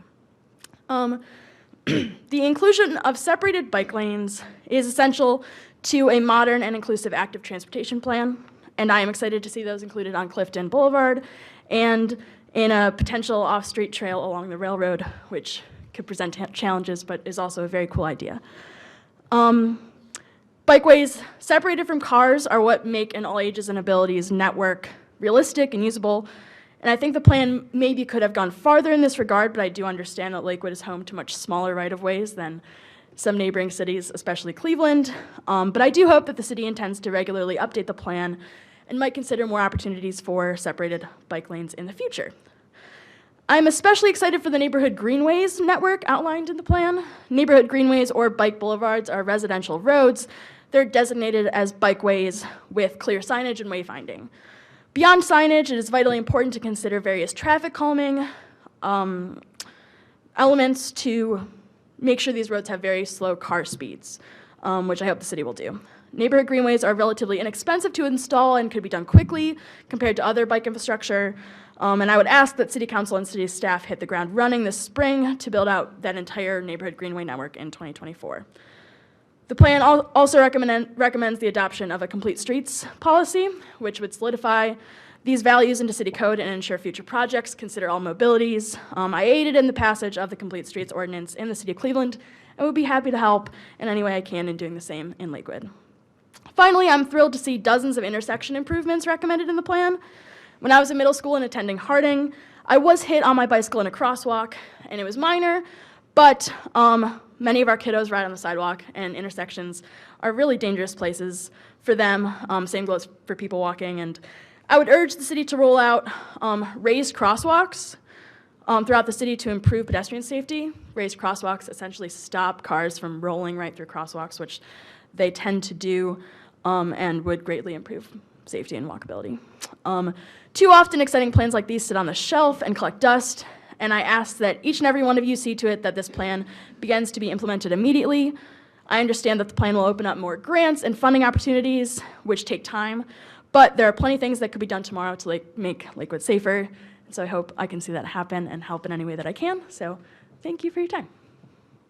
Thank you very much. I will next move to receive and file this communication. Second. Motion's been made and seconded. Colleagues, any discussion? Mr. President. Councilman Baker raised his hand first, sorry. I'd just like to commend the administration, planning department, and our public commenter as well. I served on the committee with her, or the task force, to help come together with this plan. And I echo her comments. They were very well stated. It reminded me I was hit as a middle schooler on my bike at the intersection of Madison and Riverside. Never forget it. And so if there are ways that we can, as city leaders, make our streets safer for kids and people with mobility issues and everything in between, we'd be fulfilling, I think, our duty as trustees for the city. So excited to discuss this in committee. Excited to work with the administration on a complete streets ordinance that would codify some of this, and excited for implementation of these projects, because ultimately what this sets up is the ability to get some of that $5 billion. So excited for next steps. Thank you. Councilman Bullock. Thanks, Mr. President. Director Leininger, my colleague may have just answered it, but what's teased here is that there's $5 billion in project implementation money nationally, right? And so if we position ourselves, we could have a realistic shot at getting part or all construction and implementation paid for in a project? Or is that a cost share in some form? Council President, Councilman Bullock, yes, there is a cost share that's usually involved with them. The first step in getting in the queue for these types of funds is to have a Safe Streets for All action plan adopted, which we had a lot of great plans on our shelf. Unfortunately, they did not qualify as a Safe Streets for All plan. So this is the first step, and it allows us to now go and chase those dollars, whether it's combined and coupled with other projects that we're considering through Public Works, or if they're standalone projects, just to go and implement some safety improvements in our high-risk network. Is it a 50-50 match, 80-20 match? And what's the time frame to really draw down these funds, best guess? So I don't know I can't recall the exact match sitting here this evening, but generally the funds are available over the next 5 years as stated in the communication, and then there's a lead time then on how long you have after you've been awarded those funds to actually complete the project. And the federal grants are one thing that they are fortuitous with, is the lead time to actually complete and implement those projects. So just because we may have received funding in 2026, we still have several years beyond 2026 to continue to implement those projects and use those dollars. Great. And then, to echo my colleague, Mr. Baker's, I agree with the resident who spoke, and thank you for serving, ma'am, and also being an advocate in Bike Lakewood and Bike Cleveland. I 100% agree, and some of us have been working for years and years, and the city's made steady progress, but I think it is time for us to get more ambitious. And so, my invitation to my colleagues and to the administration is the only source of funds shouldn't be this maybe from the $5 billion. you know, because there's going to be a lot of uncertainty and waiting around for that. I think we got to commit on a reliable and consistent basis, city dollars, and maybe some of those are city and state dollars, as we are doing with the county as well on Hilliard. That's a great example of a project that we're already doing, and we incorporated bike lanes. But we'll be kind of nibbling on the margins if we just view bicycle infrastructure and safer pedestrian infrastructure as something that can only be funded by an outside funding source. I think if we're serious, it's time to really increment up not only our planning and our complete streets work and policies, but also to allocate consistent funds to bicycle infrastructure, because as the resident was saying, you know, when you have separated and safe bike lanes, that's when you see critical mass take off. We've been talking for 15 years about this, and we've been making progress, but I think we should feel some urgency around it, you know, so maybe the plan, what's called out, could be even more ambitious when it comes to separated bike lanes, if there's some consensus from council members, certainly around safe routes to schools. You know, I don't know what the methodology and the plan was, but, you know, I hope it wasn't divide the baby. I'd rather us be as ambitious as possible when it comes to safe routes to schools and separated bike lanes. So, thank you.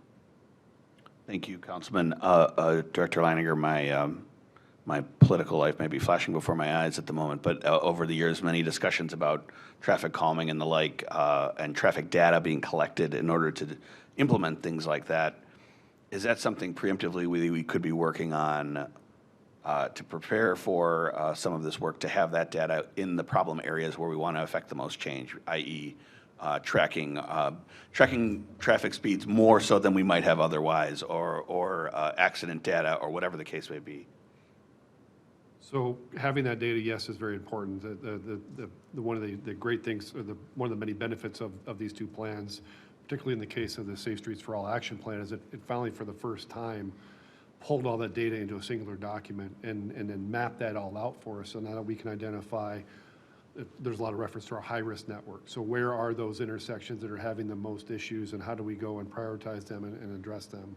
Along the way, yes, we have to continue to collect data to continue to get smarter and more intuitive on how we address these issues and track these issues over time, particularly to make sure as we make implementation, as we start to go and take implementable actions and make improvements to the street, that those actions are being successful. So. Yes, the answer is yes to your question, but also the fact that this does pull all that together. Excellent. Nicely. Okay. Thank you very much. On the motion to receive and file that communication, colleagues, any further discussion? Hearing none. All those in favor? Aye. Opposed? And that motion passes. Item 39, Resolution 2023-73, a resolution to take effect immediately, to take effect at the earliest period allowed by law, adopting the Active Transportation Plan and accompanying Safe Streets for All Plan. Move to refer to Public Safety Committee. Second. Motion's been made and seconded. Any discussion? Hearing none. All those in favor? Aye. Aye. Opposed? And that motion passes. Item 40, communication from Finance Director Rankator regarding Finance Department internal controls identified in Ordinance 18, 2023. Director Rankator. President Litton, Finance Chairman Shackner, and members of Council, Ordinance Number 18-2023 adopted on December 4, 2023, amending Chapter 111, Purchasing and Contracting of the Lakewood Codified Ordinances, requires that the administration provide purchasing controls for review and approval by Council. Attached, please find a resolution that, if approved, will implement the City of Lakewood's financial internal controls as discussed during the deliberation and adoption of Ordinance 18-2023. We've all worked diligently to arrive at Ordinance 18-2023 and make it legislation that improves the city's administrative operation while also providing an identified internal control structure that upholds the integrity of the city's purchasing program. The Finance Department would like to implement the controls identified in Ordinance 18-2023 and this resolution in concert beginning January 2nd, 2024. In that spirit, we ask that you adopt this on first reading, or we will oblige in further discussions in Finance Committee during 2024. Thank you. I'll first move to receive and file that communication. Second. Motion's been made and seconded, and to just quickly kick off the discussion, as I understand it, Director, and I'm looking at Director Vargo simultaneously, just to make sure, we're passing a resolution to enact an ordinance faster? No. Thank you, Council President. No, the ordinance has passed. Right. That amended and changed the bidding procedure. Part of that ordinance included a requirement that these internal controls of the Finance Department be submitted to council and for council's approval.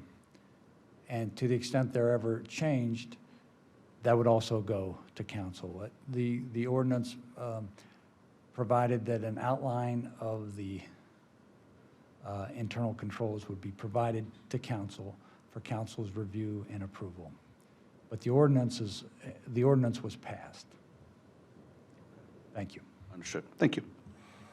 Any further discussion? Mr. President. Councilor Schachtner. Thank you. Thank you, Director Renkator and your team for getting this together for this meeting. As I understand the ordinance, and probably Director Vargo could shed some light on this, my understanding is that this doesn't, if we go and discuss this further, because of course I would like to take more of a look at it, and I really appreciate you being patient with us and saying that you would oblige to us taking a look at this in the Finance Committee next year. But soon, we're not going to just leave it in limbo. But my understanding is that the ordinance 18-2023, it would still be in effect. You could still do your purchases, even if this has yet to be approved by council. That's correct, Councilman, and thank you for that clarification. The moving forward with effecting the ordinance is not contingent on this final process. So it's not necessary that it be accepted and approved this evening. Part of the request was for consistency, to have it all done before the first of the year. Part of the request that allowing for the possibility of discussion and passage this evening was given how much time everybody put in, and we wanted to be respectful. We didn't know if the Finance Committee or others were tired of the issue. I'm fairly spent on it, but be glad to go into committee if you guys, if that's your preference. I'm a glutton for punishment. I appreciate that. Thank you.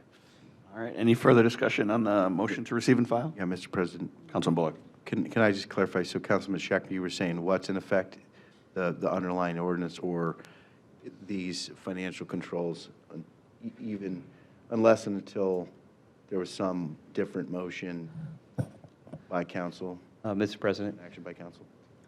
My understanding is the Finance Department has made it clear that they're already using these controls, pretty much. They have a good system. The purpose for including this in the codified ordinances that we passed is that to protect future councils or give them the ability to be able to review what the controls are, make sure there is another layer of oversight.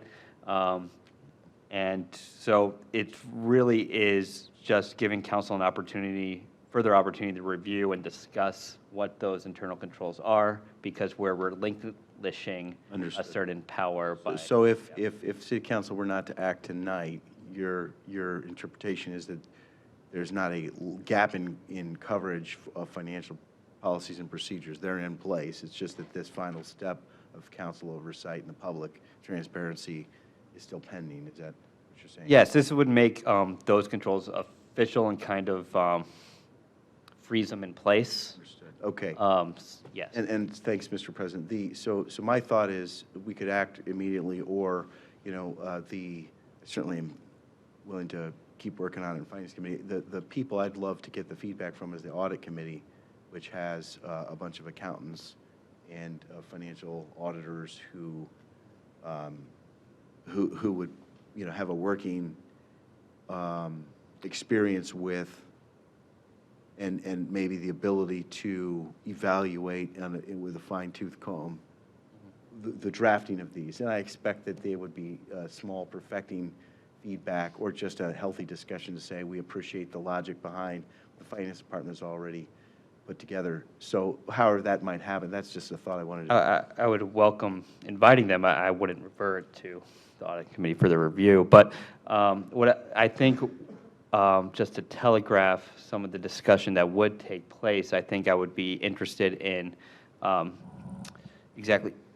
I know the audience is council, but how are they used in practice? Are we expecting department heads, directors? At what level are people trying to interpret these policies? Or is this more for council's review and edification to see what controls are in place, just in terms of the language used and the readability, so to speak?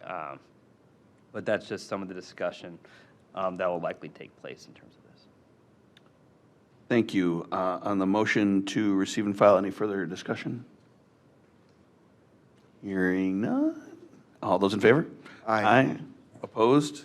And that motion passes. Item 41, Resolution 2023-74, a resolution to take effect immediately, approving the City of Lakewood's financial internal controls. I will move to adopt.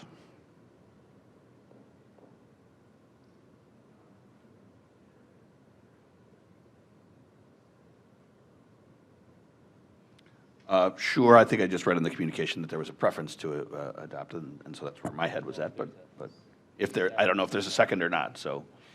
Yeah, well, does there need to be a second before we can talk about it?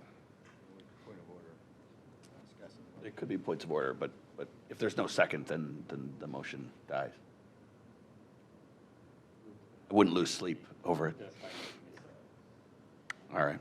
A motion's been made and seconded. Any discussion? Yeah, Mr. President? Councilman Baker. Yeah, to echo the chairman of the Finance Committee's comments, I think it's a good policy. I think you just benefit from, this is the only time council's ever going to have to discuss it until it's changed. So I think it would benefit from a committee discussion to understand who the audience is, readability, some other things. So I think it would be healthy. So that's my perspective. I that's fine by me. You know, you all are going to have the busiest January committee schedule ever in the history of council. I'll watch with popcorn from home. All right. Any further discussion on the motion to refer? Hearing none. All those in favor? Aye. Opposed? And that motion passes. Item 42, communication from Finance Director Rankator regarding 2024 bond anticipation notes and 2024 bond issuance. Director Rankator. President Litton, members of council, there's ordinances relating to the 2024 bond anticipation notes in an amount not to exceed $9 million used in financing capital projects. There's also ordinances relating to the 2024 bond issuance in the amount not to exceed $41 million. These borrowings represent financing of completed capital projects under construction since 2020. That would be related to Ordinance 47-2023, and the $9 million in new notes corresponds to the city's 2024 capital improvement program paid by way of the anticipation notes that were included in the 2024 budget and the budget hearings. One, the $2,555,000 street improvements relate to Ordinance 43-2023. Number two, the $4,810,000 sewer improvements relate to Ordinance 44-2023. Number three, the $615,000 for the sidewalk improvements related to Ordinance 45-2023. And number four, the $1,020,000 facility improvements relate to Ordinance 46-2023. I respectfully request that this legislation be placed on first reading and referred to Finance Committee for further discussion. Move to receive and file that communication. Second.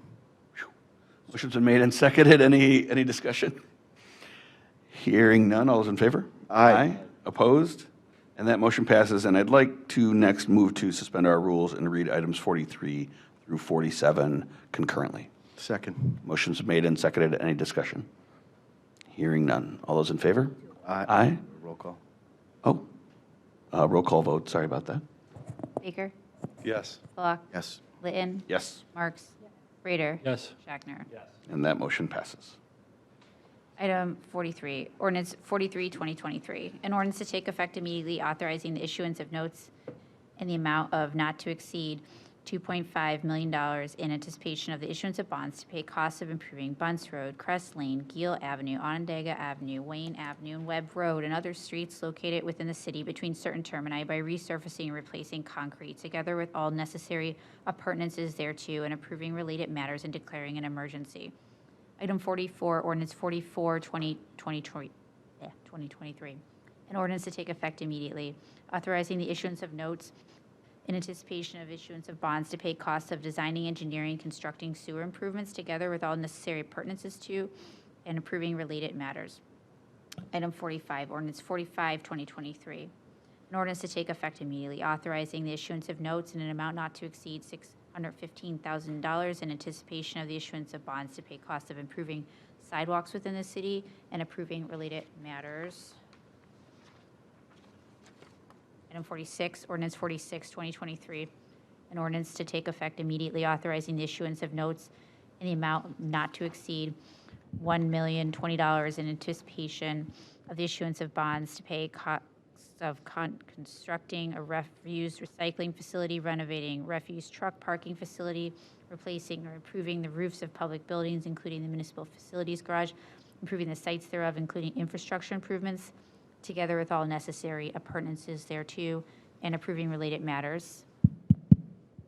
Item 47, ordinance 47-2023, an ordinance to take effect immediately authorizing the issuance of not to exceed $41 million of bonds for the purpose of retiring notes issued for the purpose of 1, designing, engineering, permitting, and constructing a new outfall, stone revetment, and rehabilitating the existing sewers, together with all necessary appurtenances thereto.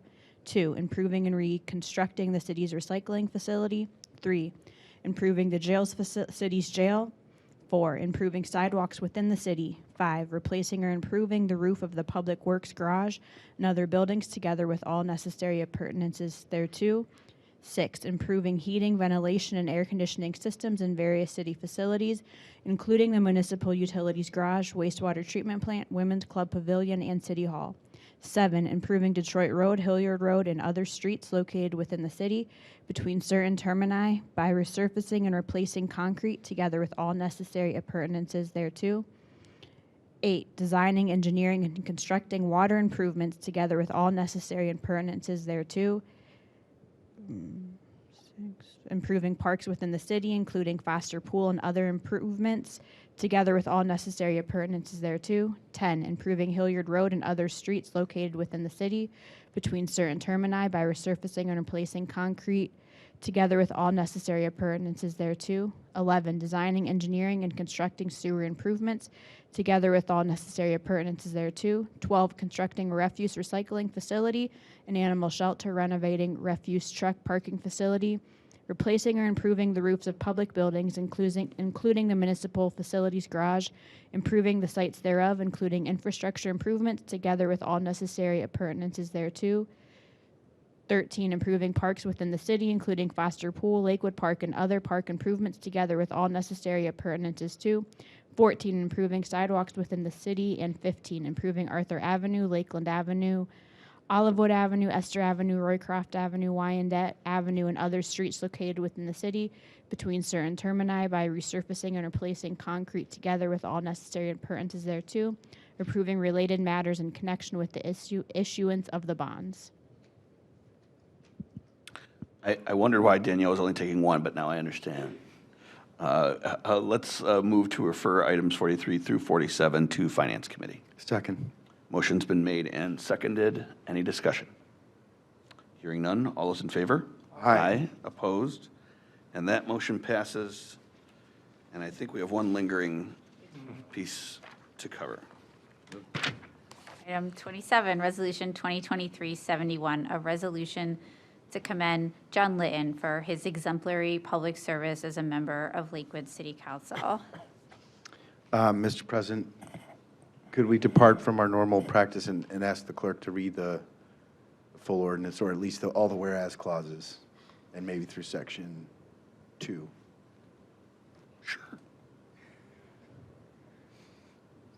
It would be my honor. Before that, may I read the remarks that were provided by Vice President Keppel?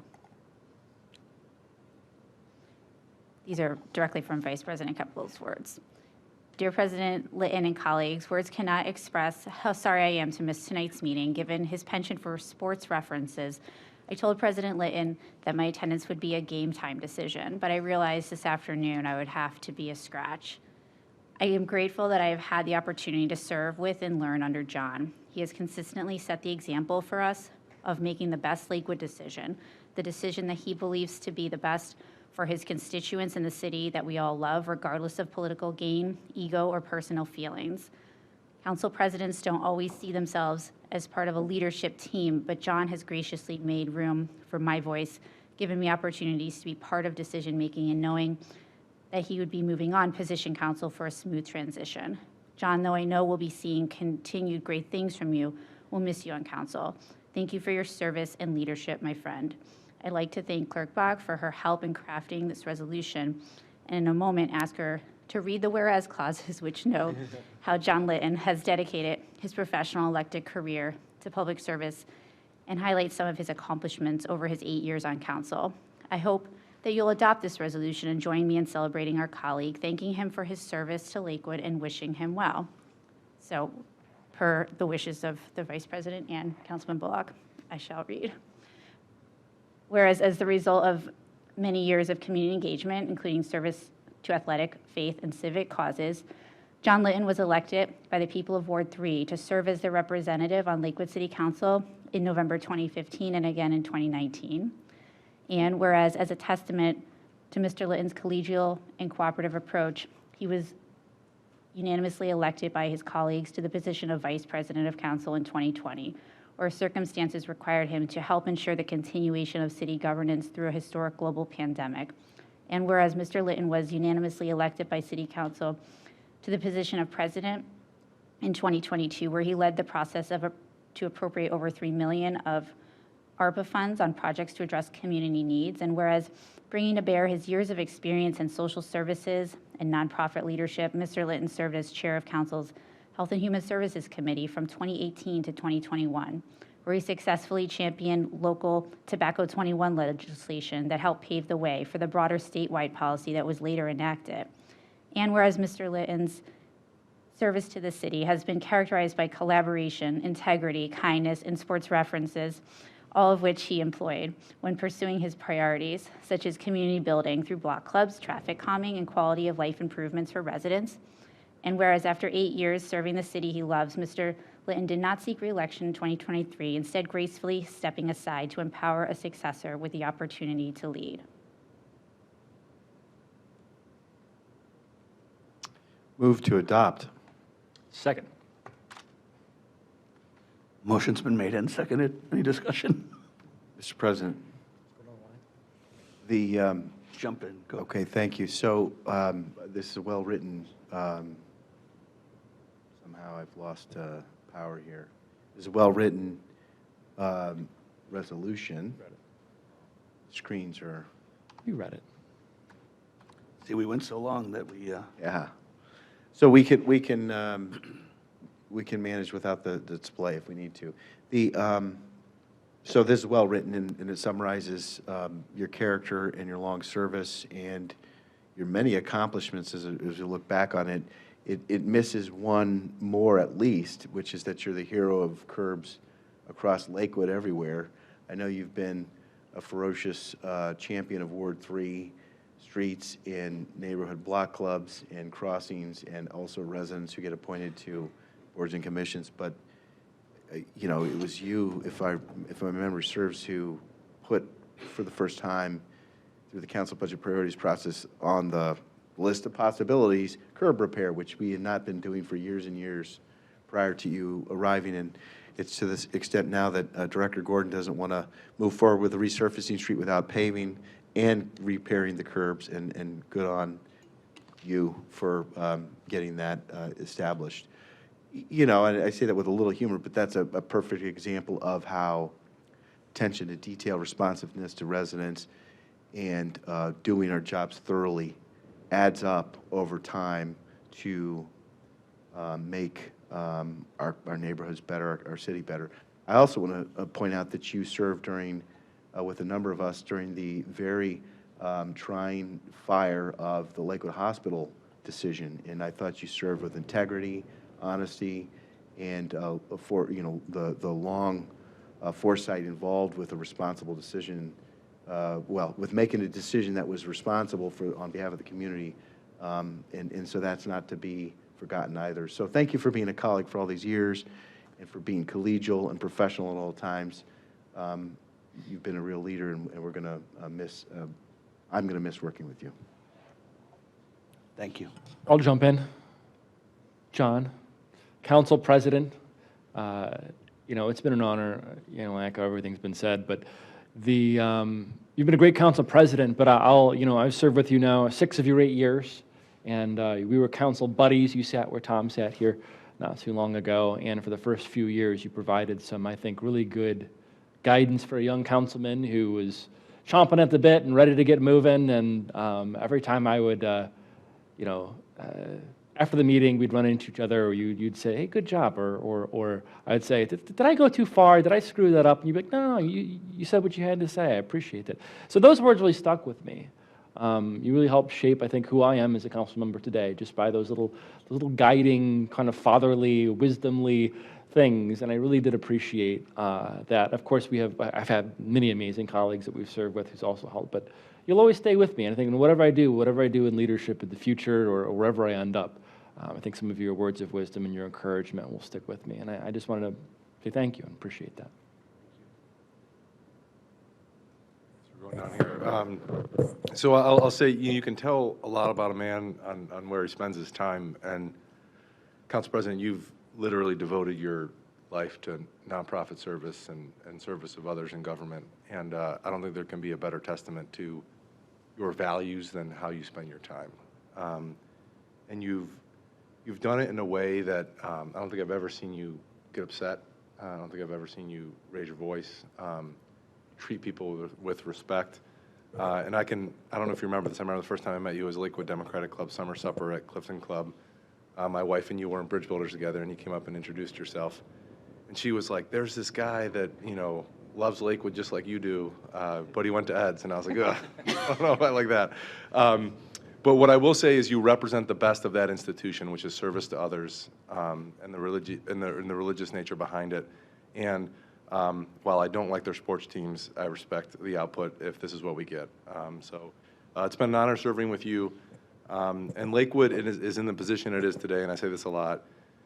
We are in a declining metro region. We are surrounded by other communities that don't do as well as us because of the service of people like you. Selfless service that is there for the citizens, and you're there to leave a legacy behind, and it's been an honor to serve with you, so thank you. We done?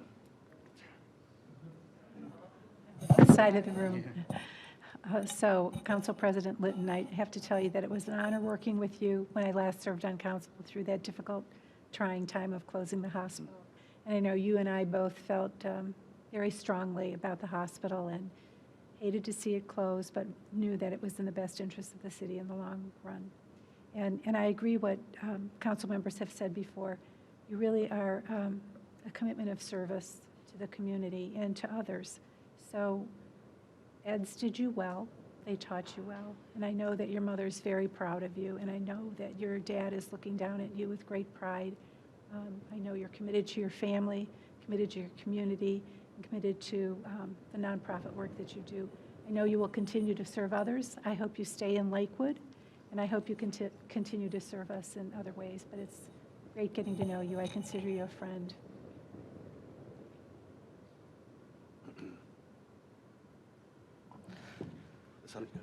Yeah, right.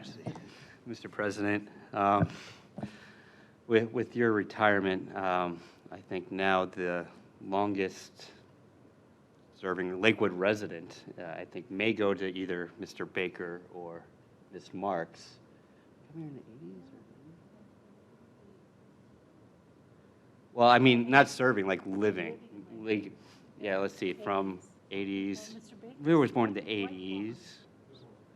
Well, here and there, around, okay, so we're close, but I say that with Mr. Linden not only brought institutional knowledge to Lakewood City Council, but knowledge of the community, being a lifelong resident here.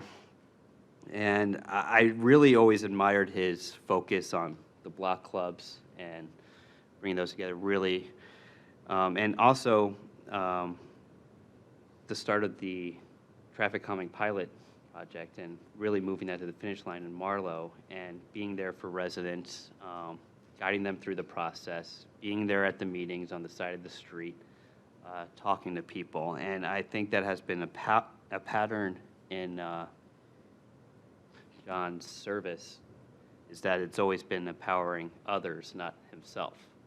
And we saw this as his colleagues on council, giving everybody a chance to put forth our amendments, put forth our legislation or policy goals, and always as someone that guided rather than dictated. And I think Lakewood is better for it, and you'll be missed, and thank you. Mr. Lippman, we have one more multimedia presentation, if you will allow it.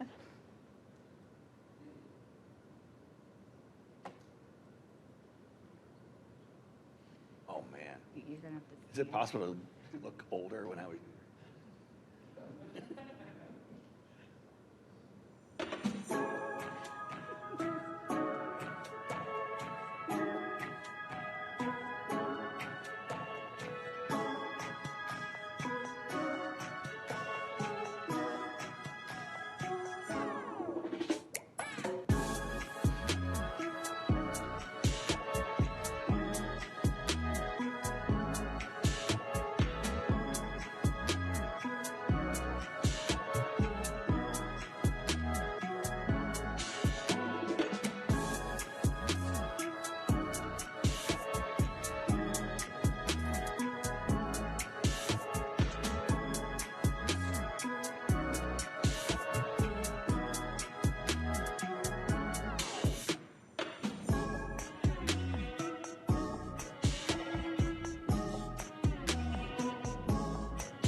Thank you.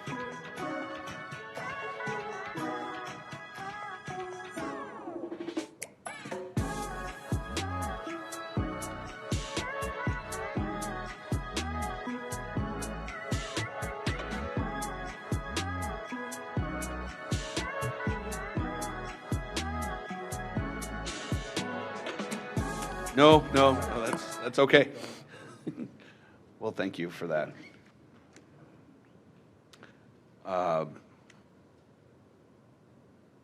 Mayor, do you want to say something? Okay. I do. On behalf of the administration, I just want to thank you for serving the Lakewood community so well, and especially the last couple of years, your spirit of collaboration and problem solving and working through issues. I've really, really appreciated the partnership over the last couple of years. So you will certainly be missed. I know you're going on to focus on your day job a bit, but I just want to thank you for your service, and again, appreciate the camaraderie, and looking forward to hopefully celebrating this evening. Thank you. I spent the entirety of my time as council president, amongst other things, working to shorten the length of meetings at times, or at least just trying to be efficient with our time anyway, making sure everything had its proper time to be discussed, but no further. So I have to make up for it now. What's the over under, Duffy? We're over. Okay. Well, you should have known better. Mine is a journey that did start in Lakewood a very long time ago on a little apartment on Cove Avenue, and I used to come to these meetings like when I first started. I was nervous about having to talk about the liquor license at the end. You know what I mean? Like, I wasn't sure what the right thing to say was, and now I jump into a committee of the whole summary, having no idea where the sentence I'm beginning is going to end, and don't care because we're going to get through it and we're going to figure this out. And I've finally learned in time to just come up here and be who I am, and it works. Things work out that way. I've had the luxury in my career of getting to retire from multiple dream jobs at a relatively young age. I've worked at some amazing places, and this is absolutely no different. I can't believe I get to, on my own terms, on multiple occasions, get to say goodbye in this way.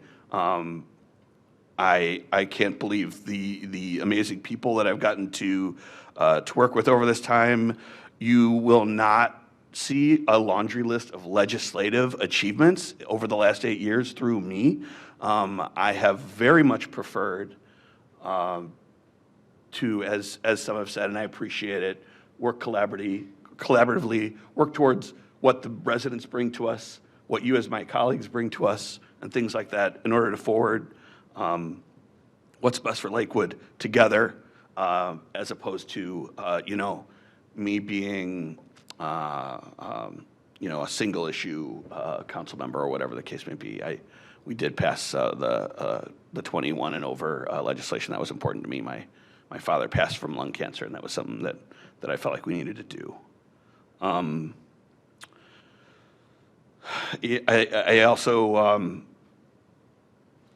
what else do I want to say? Work to be collaborative.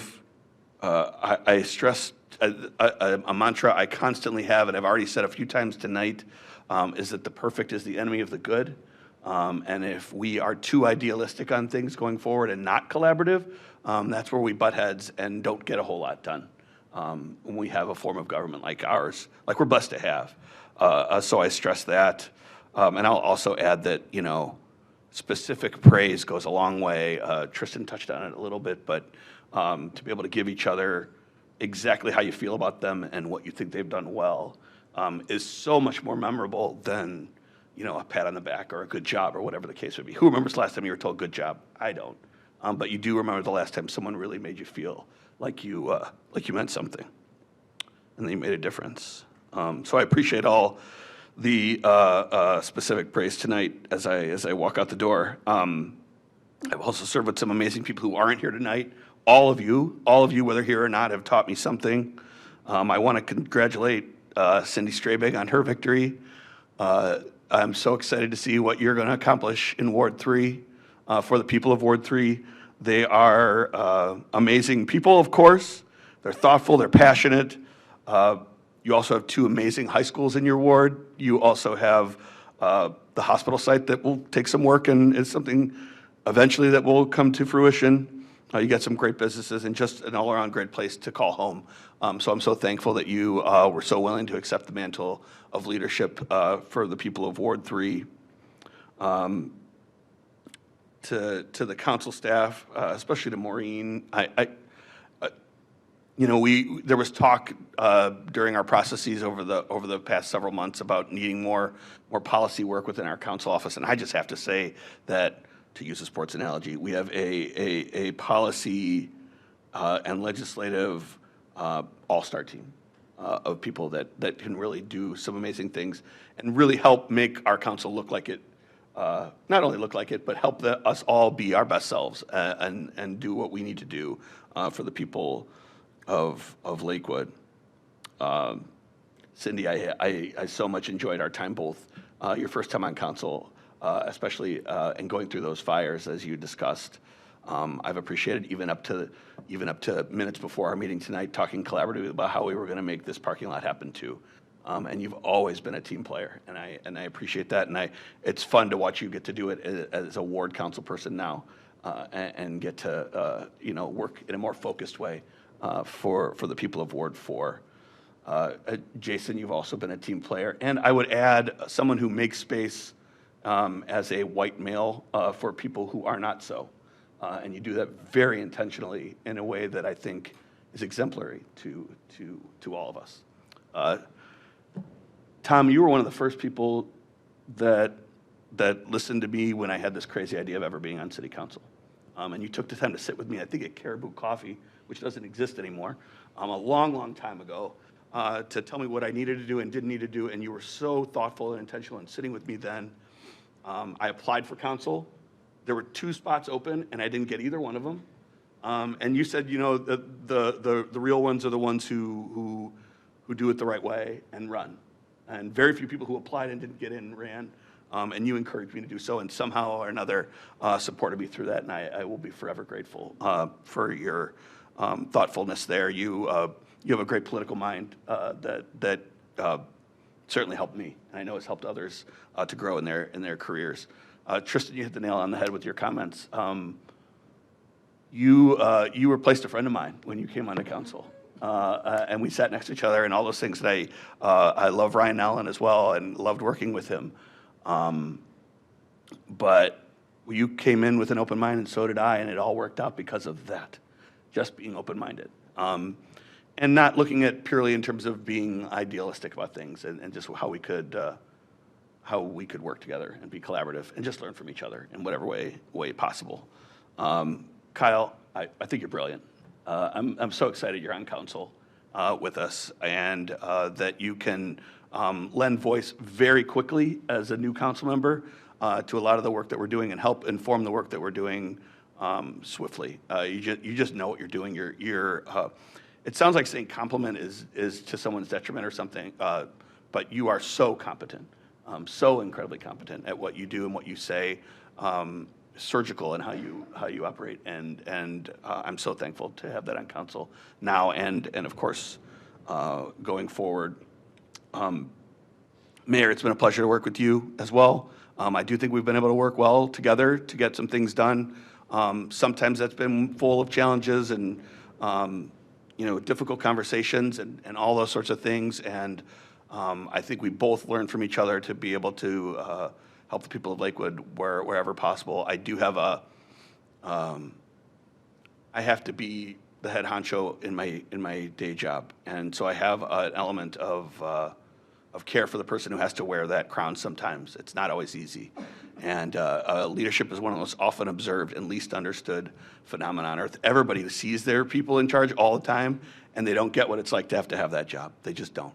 And so I have a sensitive spot in my heart for you and having to go through that and do that, and I'm happy to have been able to help bridge gaps where we had them and things like that over time. And you're also surrounded, I won't get into everybody just for the sake of time, I know we're already over, but your directors are great too. You have an all-star team, to use this term again, around you that you've wisely put together and I think are really being incredibly impactful for the people of Lakewood. I will call out Chief Dunphy specifically, since I knew him before I was age 18. And he's just been this person that I've looked up to in my life. And then all of a sudden, we get to be peers and do this work together, which has been one of the blessings of this job as well. I've appreciated being able to do that. Yeah, if you knew me before I was 18, you're allowed to call me Johnny. You're one of the only people in the room. You and Tony Gelsomino, you got to do just that. And I do want to call out Chief Story as well, because we've gotten to, in order to work with the mayor, you got to go through the gatekeeper, and that's been John over the time. I did not realize in having to work through all of the different things that we've had to work through that I would find someone not only the same high school year as me with a boatload of all the same friends, but a true friend as well through that process. And I didn't expect that. And I hope you don't stop calling me because I'm not on council anymore. Just saying. I'm just kidding. I don't know that won't be the case. I appreciate it. And then finally, when I was in Bridge Builders, we have to do a 90-second thing called a vision stand. And this was in 2013, I want to say. And you had to give a vision of what we were going to be in the next 5 or 6 years. And my vision set was relatively simple. It was that I wanted to work and run the most impactful nonprofit organization that would have me, that I wanted to give back to my community in a meaningful way through something like City Council that was able to come to fruition. And then I wanted to do those things in a way that wasn't going to impact my family life or my kids or stuff like that. And I think if I've realized anything through all this work, it's that I need to focus on that third one more. So I'm thankful for the opportunity to have served as I did. For the times I wasn't always able to be there because I was busy with this or that, I apologize to everyone, but I appreciate that you've all helped pick up my slack so well. And then also Vice President Keppel, who not only picked up slack, but just was such a thoughtful co-leader, really, of City Council throughout this time. So thoughtful to me in being able to have this send-off in this way, despite her inability to be here tonight, and just always pushing me and always trying to make me make us into the best council that we could be. Couldn't have done it without her and her helpful leadership as well. So with that, I'm going to close up remarks because it's almost midnight, and just say thank you to everybody, and hopefully we can take a picture together. And do I have to sign that too? Oh, okay, fine. Well, I think there's a motion to adopt already on the floor, and it's been seconded. Thank you. Is there any other discussion? Speech. I think we've had that. Hearing none, all those in favor? Aye. Opposed? That motion passes. Thank you.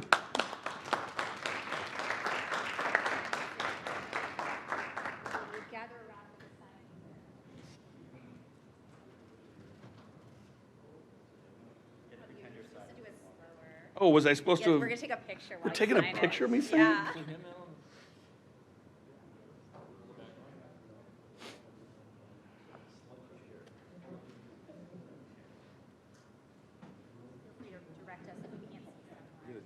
I know. We're all going to point. Oh, yeah, sorry. I did sign it like immediately. I know. Something like that. Okay. We can adjourn first and then take a quick picture? How's that sound? Is there public comment? None? All right. I will move to adjourn then. Second. Motion's been made and seconded twice. Any discussion? Hearing none. All those in favor? Aye. Opposed? And that motion passes. We are adjourned. Thank you, everybody.